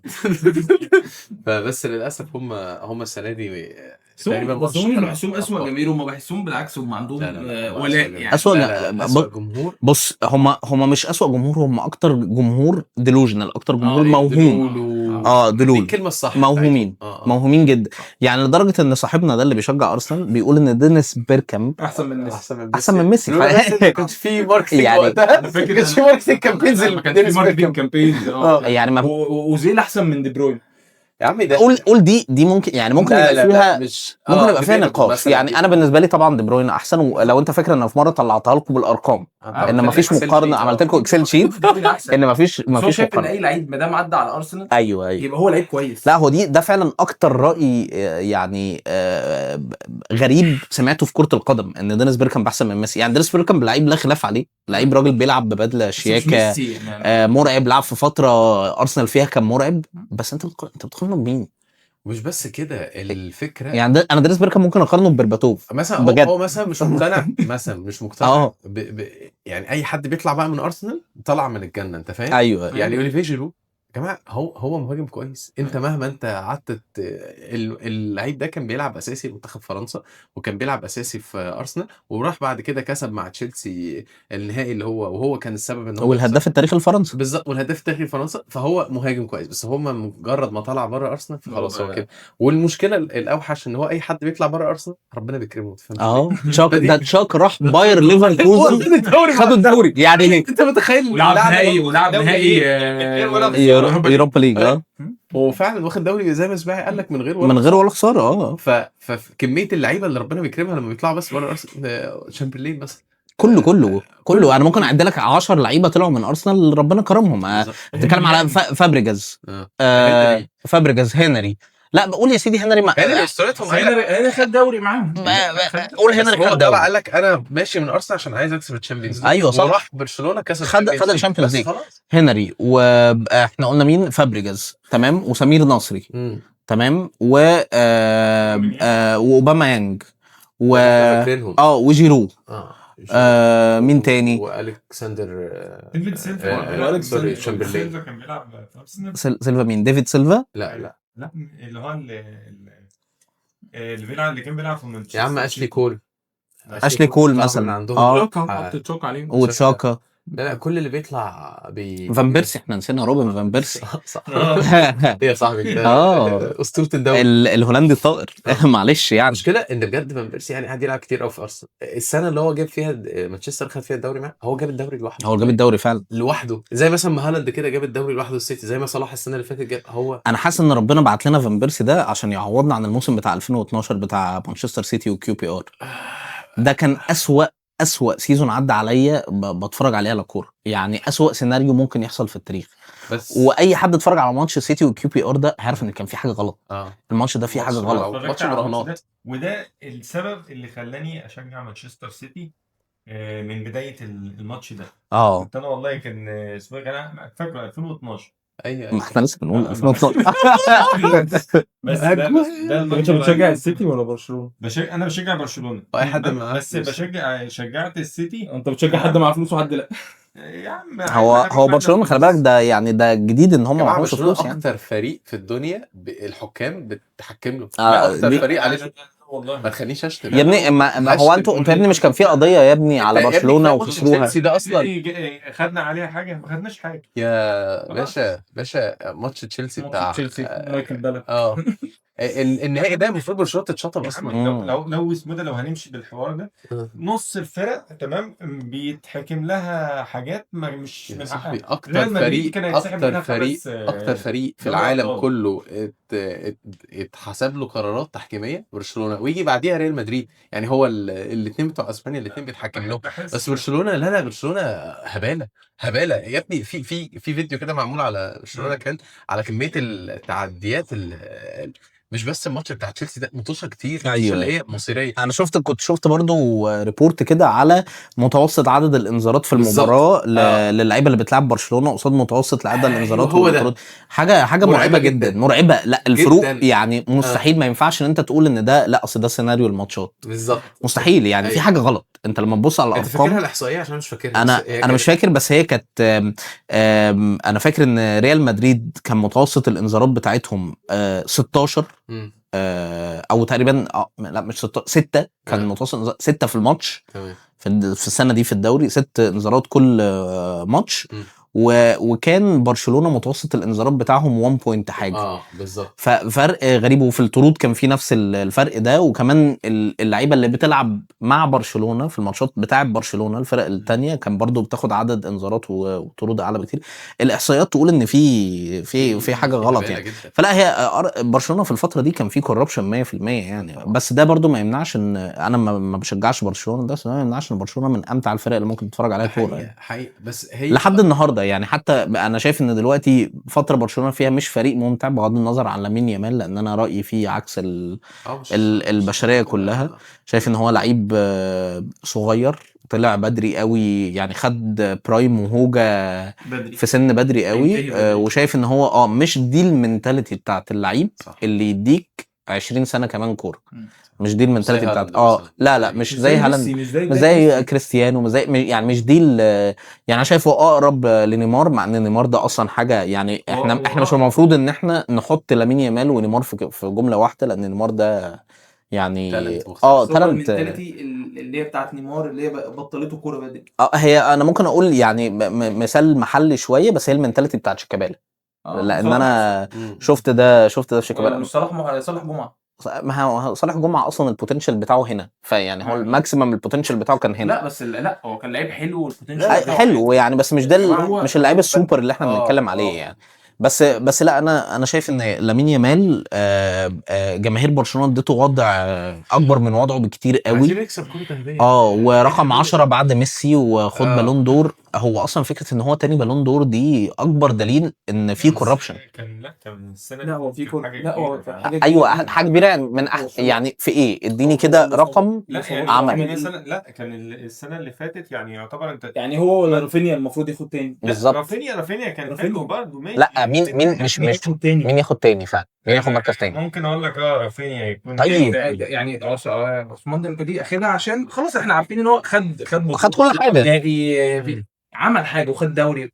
بس التاني ده مش يمين يامال خالص، ما ينفعش. يامال في اسبانيا برضه في العامل خد هو اسبانيا بطوله، خد مع اسبانيا بطوله ما خدهاش لوحده. يفرق يعني ماشي ما خدهاش خد مع اسبانيا بطوله، بس كان في هو لعيبه كان حلوه في سبب. اسبانيا ماشي. تاني غيره، بس فاهم. كان سبب برضه.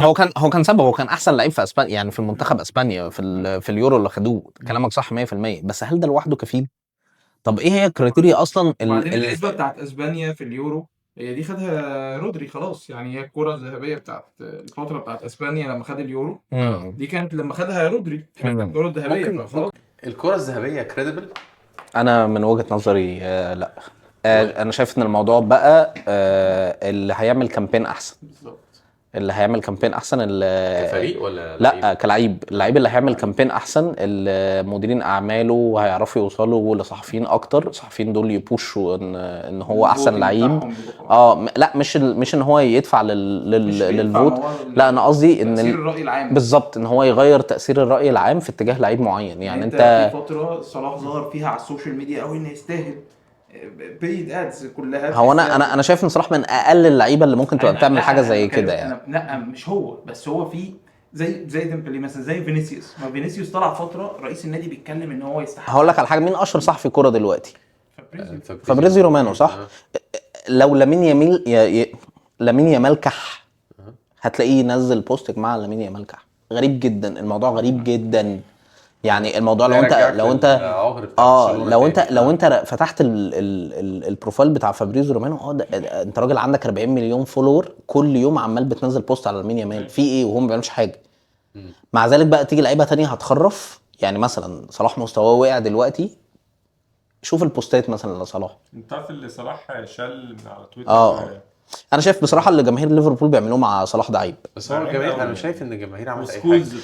خش افتح البروفايل بتاع صلاح على سيبك من سكولز. انا وجهه نظري كنت لسه بقولها لكم النهارده الصبح، سكولز لعيب لا غبار عليه، بس سكولز محلل يعني ضعيف. خش على الانستجرام بروفايل بتاع صلاح وشوف الكومنتات بتاعت الجماهير عامله ازاي.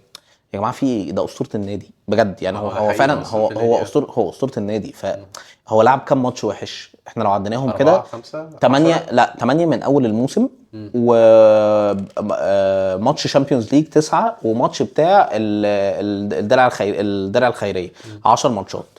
فلعب 10 ماتشات وحشه تمام ورا بعض في اخر 8 سنين. طب انت عادي سبورت مش هو لوحده اللي واقع صح.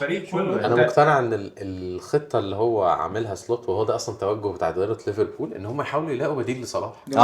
هي كل الصفقات دي اصلا سوري ماتش فرانكفورت، هي فرانكفورت ده ثالث ماتش تخسره 5 على التوالي تقريبا. ايوه فانت اصلا مش مقياس ان انت عشان ما لعبتش صلاح ولعبت بالخطه دي كسبت فرانكفورت. لا الفرقه بس هو الموضوع اكبر من كده. هو الموضوع الفرقه واقعه. انت عندك مشكله كبيره جدا في الدفاع زي ما قلنا. عندك انت شاري لعيب ب 100 مليون ولعيب ب 150 مليون، الاثنين مش بيعملوا حاجه. فيرتس لعب كل الماتشات بتاعتك من اول، عمل اسيست في ماتش فرانكفورت الاخير. ماتش فرانكفورت عمل اسيستين، عمل اسيستين عمل اسيستين كان اسيست. بس هي النقطه ان اداره ليفربول تقريبا هو التوجه بتاعهم كان واضح قوي ان احنا هنجيب الصفقات دي عشان نخلق بديل لصلاح، عشان نقدر نبيع صلاح السنه اللي جايه وما نطلعهوش ببلاش. انا مش شايف كده بصراحه. انا شايف كده جدا. انا شايف ان انت لا انت بنيت حواليه، لان هو لا انت ابتديت الموسم صلاح ستيل اساسي وما فيش رايت وينج بديل. مين الرايت وينج البديل اللي هم جابوه؟ ما جابوش حد. هو دلوقتي اللي انا قريته ان دلوقتي ليفربول عايزين يجيبوا اسمه ايه اسمه سيمينيو بتاع بورنموث. عايزين يجيبوه في الميركاتو الشتوي. بس هم ما جابوهوش لان انت بس هو حتى لو ما جابوهوش هي الخطه هتبقى، انت استنى لما صلاح يطلع افريقيا وهتشوف الخطه عامله ازاي. هو لعب لا انا فاهم اللي انت بتتكلم فيه. هو لعب بالخطه دي في ماتش فرانكفورت، لعب باثنين مهاجمين، لعب بكيتيكي وايزاك، ولعب رايت ميدفيلدر فيرتس وليفت ميدفيلدر مش فاكر كان مين، جاكبو كان فيرتس برضه يعني. هو فيرتس، لا هو فيرتس كام يعني؟ فيرتس نص ملعب مهاجم، هو صانع العاب. هو كان بيلعب مع باير ليفركوزن، كان صانع العاب. هو مكانه صانع العاب. يقدر يلعب مع المانيا ومع باير ليفركوزن. هو بيلعب صانع العاب ده، بس هو يقدر يخدم الخطه دي. وانت عندك برضو اوبشن تاني اللي هو فريمبونج. يعني فريمبونج ده اوبشن برضو قوي. فريمبونج يعني هو اتصاب الماتش. فريمبونج صغير يعني من وجهه نظري. هو لعيب لسه صغير، ونفس الكلام برضو بينطبق على فيرتس. يعني هو اللعيب اللي انا فعلا مصدوم منه هو ايزاك. انت يعني انت الاكسبكتيشنز بتاعتك مختلفه تماما. يعني انا شايف ان الكتيكي عامل موسم قوي جدا لحد دلوقتي، جدا وايزاك تحت الاكسبكتيشن خالص. في احصائيه كده ان كل الماتشات اللي ابتداها الكتيكي ليفربول كسبها، كل الماتشات اللي ابتداها ايزاك ليفربول خسرها. فدي حاجه في حد ذاتها مرعبه، يعني حاجه مقلقه. هي بص هو فهي دي. بس عشان نرجع للنقطه دي، هو فعلا انا شايف ان التوجه ان هو ازاي نطلع صلاح من غير ما يحصل. هو افتكر ان ده التوجه دلوقتي، بس هو ما كانش في الميركاتو اللي فات. ده من اول موسم. مستحيل انت تروح تشتري كتيكي وبعديها ايزاك الا لو انت بص هي قصاده بايع كتير. لا بس لا انا عندي بس حاجه. يعني هو انت جاي لك كان عرض لصلاح قبل ما تجدد له ب 100 مليون، بس ما كنتش مضيت مع الناس دي. انت دلوقتي بقى عندك الناس دي. انا شايف ان التوجه ده اول ما ايزاك مضى خلاص اداره ليفربول ابتدت طيب احنا دي البلان عندنا، بس احنا مش هينفع نمشي البلان اللي بعد ما صلاح يمشي، بعد ما عقد صلاح يخلص. مش البلان علشان احنا نبيع صلاح. هو انا ليه هفكر ان انا ابيع لعيب جايب لي، هو اللي جايب لي الدوري، واخد هداف الدوري، اعلى اسيستات، واخد PFA بلاير اوف ذا يير. الراجل عمل كل حاجه فرديه. ممكن. وعلى فكره انا ليه هفكر في كده؟ بس ممكن عادي، ممكن هو كل سنه بيبقى فيه كام ماتش كده وحش، بس هي دايما كانت بتبقى في اخر انا متاكد ان هو راجع كريسماس. من بعد البوست بتاع كريسماس. بس انا متاكد ان هو هيرجع. بس هي النقطه كلها في ان ارني سلوت مش المدرب اللي هيسبورت لعيب، يعني خصوصا ان هو وضعه دلوقتي حرج. في المؤتمر بتاع النهارده مش هيسبورته على الخطه. يعني هو أيوة. صلاح مثلا مستواه واقع هيقعده.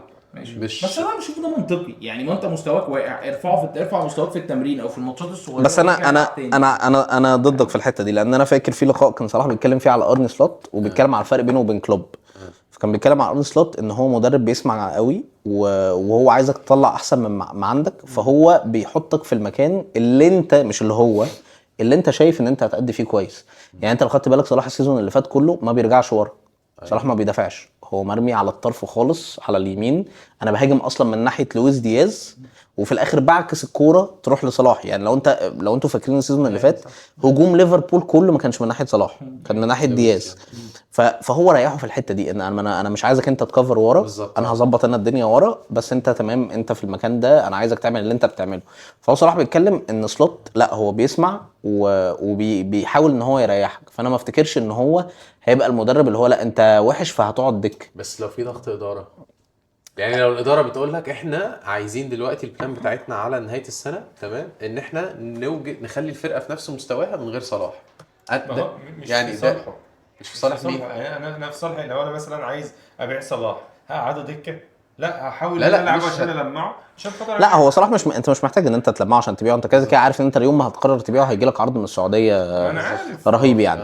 بس البوينت اللي انا بتكلم فيه هو طبعا هيبقى دلوقتي بيفكر في بدايل لصلاح، ولكن اللي انا بقوله ان هو اتس تو سون ان انت ان انت تحكم. ان انت يا جماعه في ايه، احنا بنتكلم على 10 ماتشات تاني. ده صلاح يعني انا مانشستراوي ما بكرهش حاجه في حياتي قد ليفربول، ولكن الهجوم الغير مبرر على صلاح ان هو لعب كام ماتش وحش، دي حاجه مش مفهومه يعني. نفس اللي حصل برضه مع جوارديولا السنه اللي فاتت، قال لك مش عارف ايه ده لازم يمشي، ده هنمشيه، مش عارف ايه، اغلبيه الناس قاعده تقول له هتمشي، بس هو نسوا كل اللي عمله جوارديولا عشان خاطر موسم وحش، وهو اساسا واخد 4 دوري ورا بعض، دوري ب 100 نقطه يا جماعه مش كده يعني عمل كل، هو قفل الكره الانجليزيه. هي مش وحشتها، هو دايما ده بيبقى هجوم برضو، خلي بالك مش بالضروره يعني، هي بتبقى حسها حملات موجهه مثلا، وبتبقى اغلبها جماهير خصم مثلا. يعني طبعا انا كان نفسي جوارديولا يمشي السنه اللي فاتت، نفسي يعني يا عم امشي كل في ده.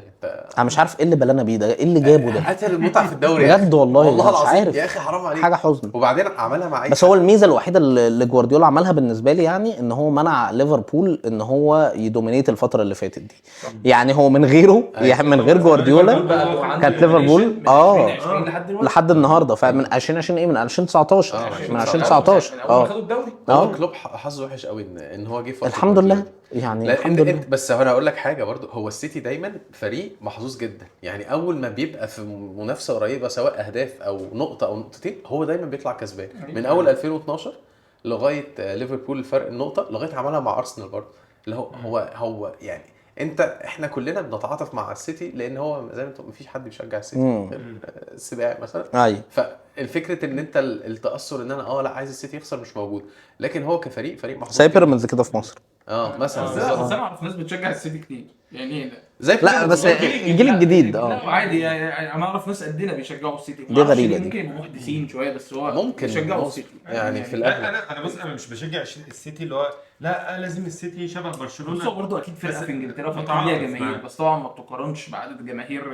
اليونايتد مثلا ولا لا هو السيتي احنا لو اتكلم في انجلترا فهي فرقه جماهيريه. احنا بنتكلم على الجلوبال، ودي على فكره دي مثل الدوري الانجليزي ان مفيش فرقه مش جماهيريه. صح. انت لوتون تاون كانت فرقه جماهيريه يعني كريستال بالاس ليهم قاعده جماهير هنا في دبي ماشي، بس اقول دي كريستال بالاس، يعني كريستال بالاس برضو بس انا شفتهم عدد كبير، ايوه مثلا 70 واحد. انا بكلمك فيه ان كريستال بالاس برضو فريق يعني عريق صح. انما بكلمك على فرق ميته زي لوتون تاون، انت الملعب فول، الدرجه الاولى الملعب فول، فدي من الشامبيون شيب مثلا بالظبط، ماتشات الشامبيون شيب رعب يعني، دي ميزه قوي في انجلترا بصراحه.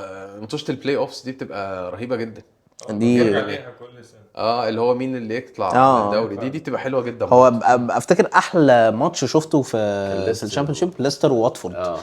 كان البينالتي مين بقى كان مدرب واتفورد؟ حد فيكم فاكر؟ استنى اللي هو شعر ابيض كده، هو ده. هو مدرب واتفورد ده كان لعيب في تشيلسي. ايوه لعيب مشهور في تشيلسي. استنى هفتكره، عايز افتكر اسمه، انا افتكر الايطالي هو صح. اسمه ايه بفتكر شبه اللعبه اللي احنا بنلعبها اسمه زولا. ايوه زولا كان هو المدرب بتاع واتفورد ساعتها. دي من احلى الماتشات اللي اتفرجت عليها في حياتي يعني. وبعدين انتوا عارفين ان الجائزه بتاعه الشامبيون شيب او الشامبيون شيب هي مش من اغلى، هي اكتر جائزه بتدي فلوس، بتدي 200 وحاجه، صح 200 وحاجه مليون. واصلا فلوس الرهانات اللي بتبقى على الماتشة دي غريبه جدا، والماتش ده بالذات انت فاكر الكوره صح؟ ان هو دخل المهاجم ديني تقريبا، كان ديني ضيع البينالتي. هو ده تاريخ ديني اصلا في كره القدم، اللي بيطلع ينتقد صلاح ده هو ده تاريخ ديني الماتش ده اصلا يعني. ضيع البينالتي وترد، يعني هو كان خلاص بينالتي واتفورد هيجيبها هيتأهل، فتصدت الكوره. هو العكس كان بينالتي ليستر العكس، وبعدين ردوا جابوا جون كسبوا. فماتش صراحه جميل جدا، ماتش جميل نختم بيه زي ما نختم بيه الحلقه الجميله. ايوه الحلقه جميله يعني خالص. ممكن نكمل في شويه حاجات. انا كنت عايز اتكلم مثلا عن لويس دياز في بايرن ميونخ مثلا. هو بيعمل ايه هناك؟ ايه الهبل؟ جامد جدا جدا. هو ليه مشي اساسا؟ انا دلوقتي مثلا انا ما بتفرجش على ماتشات البايرن، بس مثلا ايه بشوف النتائج، فانا بفتح كده بقول اكيد هاري كين حاطط جول السنه دي. لا انا بقول اكيد هاري كين ولويس دياز. يا جماعه هاري كين برضه لعيب اندر ريتد فشخ. هو مش اندر ريتد، هو بيلعب في بايرن ميونخ دلوقتي. لا هو لعيب يا جدعان، لا هو يستاهل هيستوري احسن. انت بتقول كده عشان انت بتحب توتنهام بس هو يستاهل هيستوري اكتر من الراجل الثاني الهدافين التاريخيين للدوري الانجليزي. انا مش فاهم هو ليه مشي برضه، وهو بيلعب في توتنهام يعني. ايوه كان قريب جدا ان هو يكسر الرقم. انا مش فاهم لا هو مش قريب جدا، هو 216 والان شيرر عايز ايوه ما هو 60. بقاله موسمين في البايرن جاب كام انا جول الراجل فيه عايز بطوله. يعني كان ممكن يجيب لا، بس 30 هو في كان 30 كل- الراجل عايز كان ممكن بس مش قريب قوي، هو ده اللي بقوله لك ان هي مش قريبه الراجل قوي. عايز بطولات. ما هي دي النقطة عايز هو بطولات هو يعني. النقطة ان هو برضه لويال قوي لتوتنهام عشان كده ما راحش. خلي بالك برضه هو عنده مشكله ان هو بيلعب في انجلترا اللي هي ما بتاخدش بطولات ومش مؤهله ان هي تاخد بطوله، وبيلعب في توتنهام. أيوة. فهو على كل الارقام دي الان شيرر مثلا لا خد بطولات يعني. خد الدوري مع بلاك بيرن بالظبط. يعني. خد بطولات، لكن انا تخيل قاعد بلعب في توتنهام والهداف التاريخي وفي الاخر الناس هتفتكرني بايه؟ ما خدتش دوري حتى. انا رحت المانيا خدت الدوري وضيعت الناس بينالتي في فاكرين كأس العالم. ايوه هيفتكروني زي جيرارد كده مثلا زحليقه. بالظبط. اه. انت اه. فاكر بالظبط، انت مثلا فاكر زحليقه. معهوش بالظبط. تشامبيونز ليج جيرارد مثلا. لا معاه شامبيونز معاه Champions معهوش دوري. ايه المشكلة؟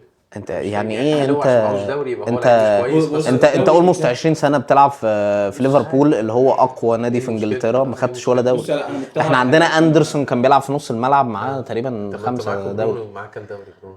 ولا حاجه. طيب طيب دخية هل انا دخية بقى أخد دوري. هل انا بقى مثلا هحط مثلا برونو في مقارنه مع دي بروين مثلا في كمين بقى. ليجاسي اقوى في الدوري الانجليزي؟ لا طبعا. يا عمي توتنهام معاه كام انما دوري؟ ساعتها كان الكلام ان لا انا جيرارد ده احسن من سكولز. يا جماعه لا سكولز مفيش مين؟ الكلام لا ده. ساعتها كان مفيش الكلام ده. لا والله كان ساعتها الكلام ده. وحتى دلوقتي وزمان ما فيش الكلام ده. لا ده طول عمرها الكلام كده ان جيرارد ده لا ده لعيب بحس الناس متكامل دي، عن سكولز يعني. مش فين. اسمها بايست قوي يعني. اه، هو الموضوع منحازة لا، جدا فعلا. منحازه جدا لفرقتها، لكن ده مش حقيقه. سكولز في حته وجيرارد في حته ولامبرد في حته، الثلاثه مختلفين وبيكهام في حته يعني. لا بيكهام ده لان الاربعه دول صادفوا بعض في نفس الجيل. الاربعه هو دول بيكهام ما ينفعش يتحط في المقارنه مع الثلاثه دول. ايوه بس يعني انا قصدي ان هم ما ينفعش. الاربعه كانوا موجودين في نفس الوقت. في وقت من الاوقات انا فاكر كاس العالم 2001. بس انت عارف انا ليه بقول ما ينفعش صح؟ هل ما ينفعش ان هو وحش ولا حلو؟ لا عشان وحش بالظبط. هو عشان مقارنه وحش يعني جداً. هو مش وحش جدا، هو لعيب مقارنة كويس قوي. بيهم، أيوة. بس بيكهام لعيب انت شكله بس انت حلو. بتتكلم هو لا وهو هو مش لعيب هو شكله حلو، هو انت كل حاجه هو مقفل الحياه ابن هو- هو مقفل الحياه يعني، هو مقفل كل حاجه. يعني هو بيكهام لعيب شكله بريزنتابل بتاع اعلانات وميديا بس هو مش لعيب كوره. لا بس هقول لك على حاجه، انت اتفرج على الجول جاليري بتاعت بيكهام، اتفرج على الاجوان اللي بيجيبها. صح هو لعيب قوي. يعني شوف الدوكيومنتري بتاعته. هو الدوكيومنتري بتاعته تبيعك ان هو كان اسطوري. وخلي بالك أيوة. تلات ارباع الناس اللي بتشجع اليونايتد في جيلنا بسبب بيكهام، صح. هو اللي خلاهم يشجعوا اليونايتد وانا منهم. ايوه بيكهام. دي ده شو بيكهام. بيكهام هو ده السبب الرئيسي اللي شد. فهو بيكهام لعيب رهيب وكل حاجه أسطوري بس جداً. اسطوري. بس انا مش هحطه في نفس الجمله الخانة مع مع جيرارد. سكولز يعني أنا بحس وجيرارد سكولز مثلا هو الراجل ده رايح يلعب كوره بس. انا رايح اشتغل. انا رايح اشتغل بس بس. هقول لك لا حاجه إعلانات معلش ولا يعني. بعمل انا بلعب كوره. لامبرد بصراحه بحسه اعلى آراء. اعلى واحد في الثلاثه. يعني آراء. كونتريبيوشن لفريق. لا بس جيرارد احسن من لا جيرارد احسن من يا ابني بحس لامبرد الاتنين زي ارقامه يا بعض. ابني ارقامه يا ابني غريبه. انا شايف ان هو كواليتي لعيب. يعني هو برضو يعني جيرارد انت لو بصيت عليه من كل النواحي انا مش عارف احطه في مقارنه مع مع لامبرد ولا مع سكولز. ما اعرفش انا أنت يمكن عشان أنت برضو انا مش عايز ابقى منحاز. منحاز. انا مش عايز ابقى منحاز. بس انا مثلا تشيلسي عادي، انا مش منحاز لتشيلسي بس فعلا ولا انا عشان كده بقول لك انا بقول لك ان لامبرد لامبرد كان ليه جون كده، كان الكرة عند خط الكورنر كده عند نهايه منطقه الجزاء، وهو كان هيرفع المفروض تقريبا كان جون في برشلونه مش عارف ايه، ورفعها كده. هو باصص على الجون ولقى الحارس واقف كده مقدم شويه على العارضه القريبه، راح حاططها في البعيده كده. جون غريب، جون عالي. هو عالي، مستوى عالي قوي. جيرارد تحس اللي هو جرينت اللي هو فاهم انت اللي هو كابتن فريق يلا يا جماعه. أيوة مش عارف بالظبط. إيه وهو جه الجو في ده. اسوأ جماهير ليفربول بيحبوه قوي لان هو جه في اسوأ فتره بالظبط. في تاريخ ليفربول، وهو كان يعني مستواه فارق جدا عن بقيه اللعيبه اللي موجوده حواليه. ايامها كان شويق جدا. كان في لا قبل سورج كمان بقى كان في جبرال سيسي. صراحه يعني الموسم ده برضو حرام ليفربول ما ياخدش في الدوري يعني الموسم بتاع 2014 ولا 2012 ده اللي هو بتاع ستورج وسواريز في موسم 2007 برضه. موسم 2007 احنا كان الفرق بيننا وبين اليونايتد نقطتين. يعني بص بصراحه انا يعني شايف ان هو يعني حتى لو الفرق قريب في النقط فهو الفتره دي لا الفتره دي فتره دومينيشن بالظبط. زي على فكره هي قبل الفتره بتاعه الدومينيشن بتاعه اليونايتد ما هي كان فتره دومينيشن لارسنال. وانا انا مش عايز اسميها برضه فتره دومينيشن اليونايتد، انا عايز اسميها فتره دومينيشن سير أليكس فيرجسون. لان هو الموضوع مختلف تماما قبل وبعد السير. لحد دلوقتي مفيش حاجه اثبتت يعني عكس عايز ده. حلقه لوحده سير أليكس فيرجسون. سير أليكس فيرجسون ده بالنسبه لي شخص برضه يعني انت هتبقى شايف ان انا منحاز، بس انا بالنسبه لي سير أليكس فيرجسون ده شخص عبقري جدا. وانا احسن ولا جوارديولا احسن؟ كايه كتدريب كتكتيك يعني كتاكتكس في اللعب. مدرب بروفايل مدرب. بص مين مدرب احسن؟ بص انا يعني مش هقول لك واحد فيهم احسن من التاني لان انا بشوف الاثنين مختلفين قوي. تاكتيكال جوارديولا اقوى بكتير قوي من أليكس فيرجسون. انضباط في اوضه اللبس وانا بمشي الفريق بتاعي الف، مفيش زي اليكس فيرجسون. بس ما ما فيش جوارديولا زيه. برضو مش ضعيف في الحته دي. مش ضعيف، جوارديولا لكن السيرف في حته تانية قوي في الحته في انا القصه فاهم. دي. انت عارف القصه شفت بتاعت الدوكيومنتري. شو عارف القصه بتاعت فورلان صح؟ عارف بتاعت طبعاً. ديجو فورلان. ديجو فورلان كان لما جه اليونايتد طبعا جه في وقت هو توب فيه. فكان في ماتش اليونايتد هيلعب فيه تشيلسي تمام. السير اليكس فيرجسون قال لفورلان البس الجزمه دي علشان الارضيه بتاعت الستانفورد بريدج بتزحلق، فالجزمه دي هتخليك يعني تبقى. وفورلان كان عنده جزمه هو بيحبها جدا. فابتدى الماتش فورلان نزل ما لبس الجزمه اللي السير اليكس كان مديها له، لبس الجزمه بتاعته ونزل الماتش. في اول هجمه رايح في اتجاه الجون اتزحلق، فطلع جرى على الخط علشان ياخد ايه الجزمه الثانيه. اليكسون خد الجزمه وحطها ايه ورا ظهره وقال له خش كمل الماتش. حلو. الماتش ده كمل وده كان اخر ماتش فورلان يلعبه مع اليونايتد. ده اليكس فيرجسون يعني ده ملخص ده بيور. لا اليكس فيرجسون. انا مش فارق معايا انت مستواك عامل ازاي. اليكس فيرجسون كان عنده رول ان ما ينفعش اي لعيب في النادي يبقى مرتبه اعلى منه. انا شايف ان ده شيء منطقي تماما. زي بكل بساطه احنا في الشغل ما ينفعش واحد يبقى شغال تحتيك وانت مدير مرتبه اعلى منك يعني بالمنطق الموضوع. لان اي حد هيبقى مرتبه اعلى منك مش علشان هي كفلوس يا عم انا هاخد مليار وهو ياخد مليار الا بس انا وانس ان انا بقى اللي تحتيه بياخد فلوس اكتر مني هو ممكن يحس ان هو اهم مني. لا انت مش اهم مني. فهو اليكس فيرجسون في الحته دي ديسيبلين اولد سكول قوي قوي. ده اللي بينجح اي منظومه يا جماعه. والغريب بقى ان الجيل 92 بيعشق حاجه اسمها بغض النظر عن روي كين طبعا. روي كين قصه مختلفه بالتالي حتى روي كين داخليا هو مديله فضل كده.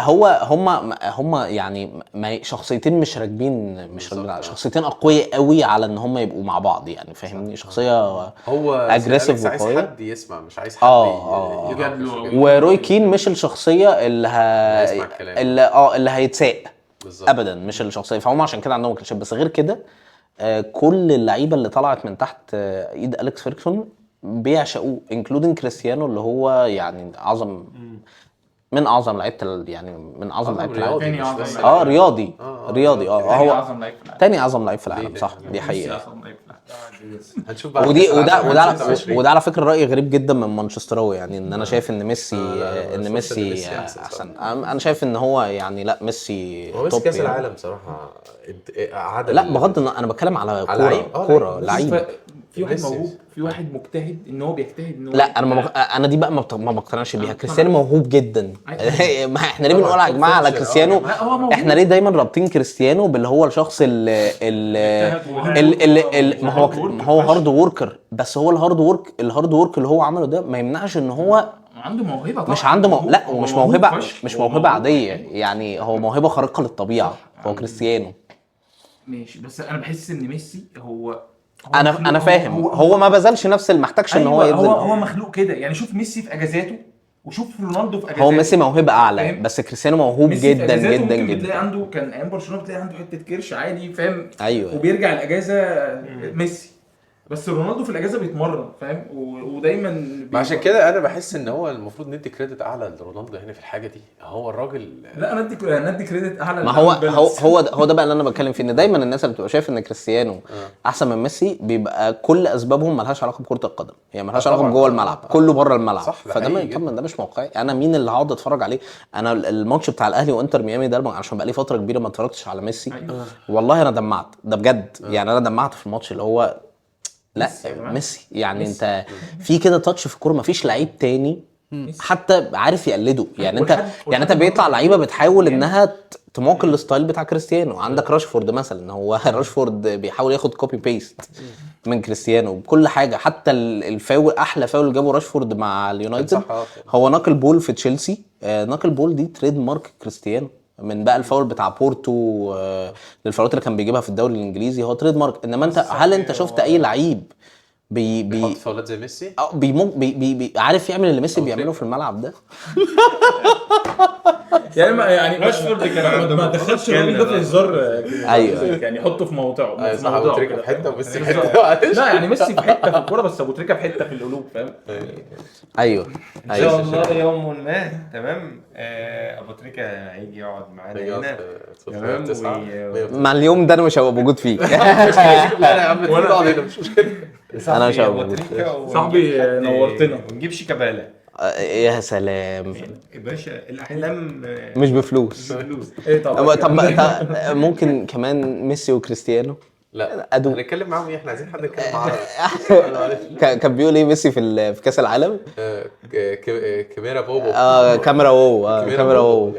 ايوه شرفتنا صح. الله يخليك. نورتنا. ايه تاني؟ تمام شكرا يا جماعه. كان شكراً معانا يا استوديو 13 وعايزين ننام. كان معانا النهارده عمر زيكو بيكلمنا على الكوره وخبراته في الكوره، وكان معانا الاستاذ زياد اكرم في اول ظهور اعلامي ليه وطلع من ورا الكاميرا اللي قدام الكاميرا. معانا سباعي اللي قدام الكاميرا اللي قدام الكاميرا الراجل الاول ب 13 وكانت حلقه حلوه. تصبح على ومعانا خير. فينو انت مش ما لازم تعرفش يا نفسك. عم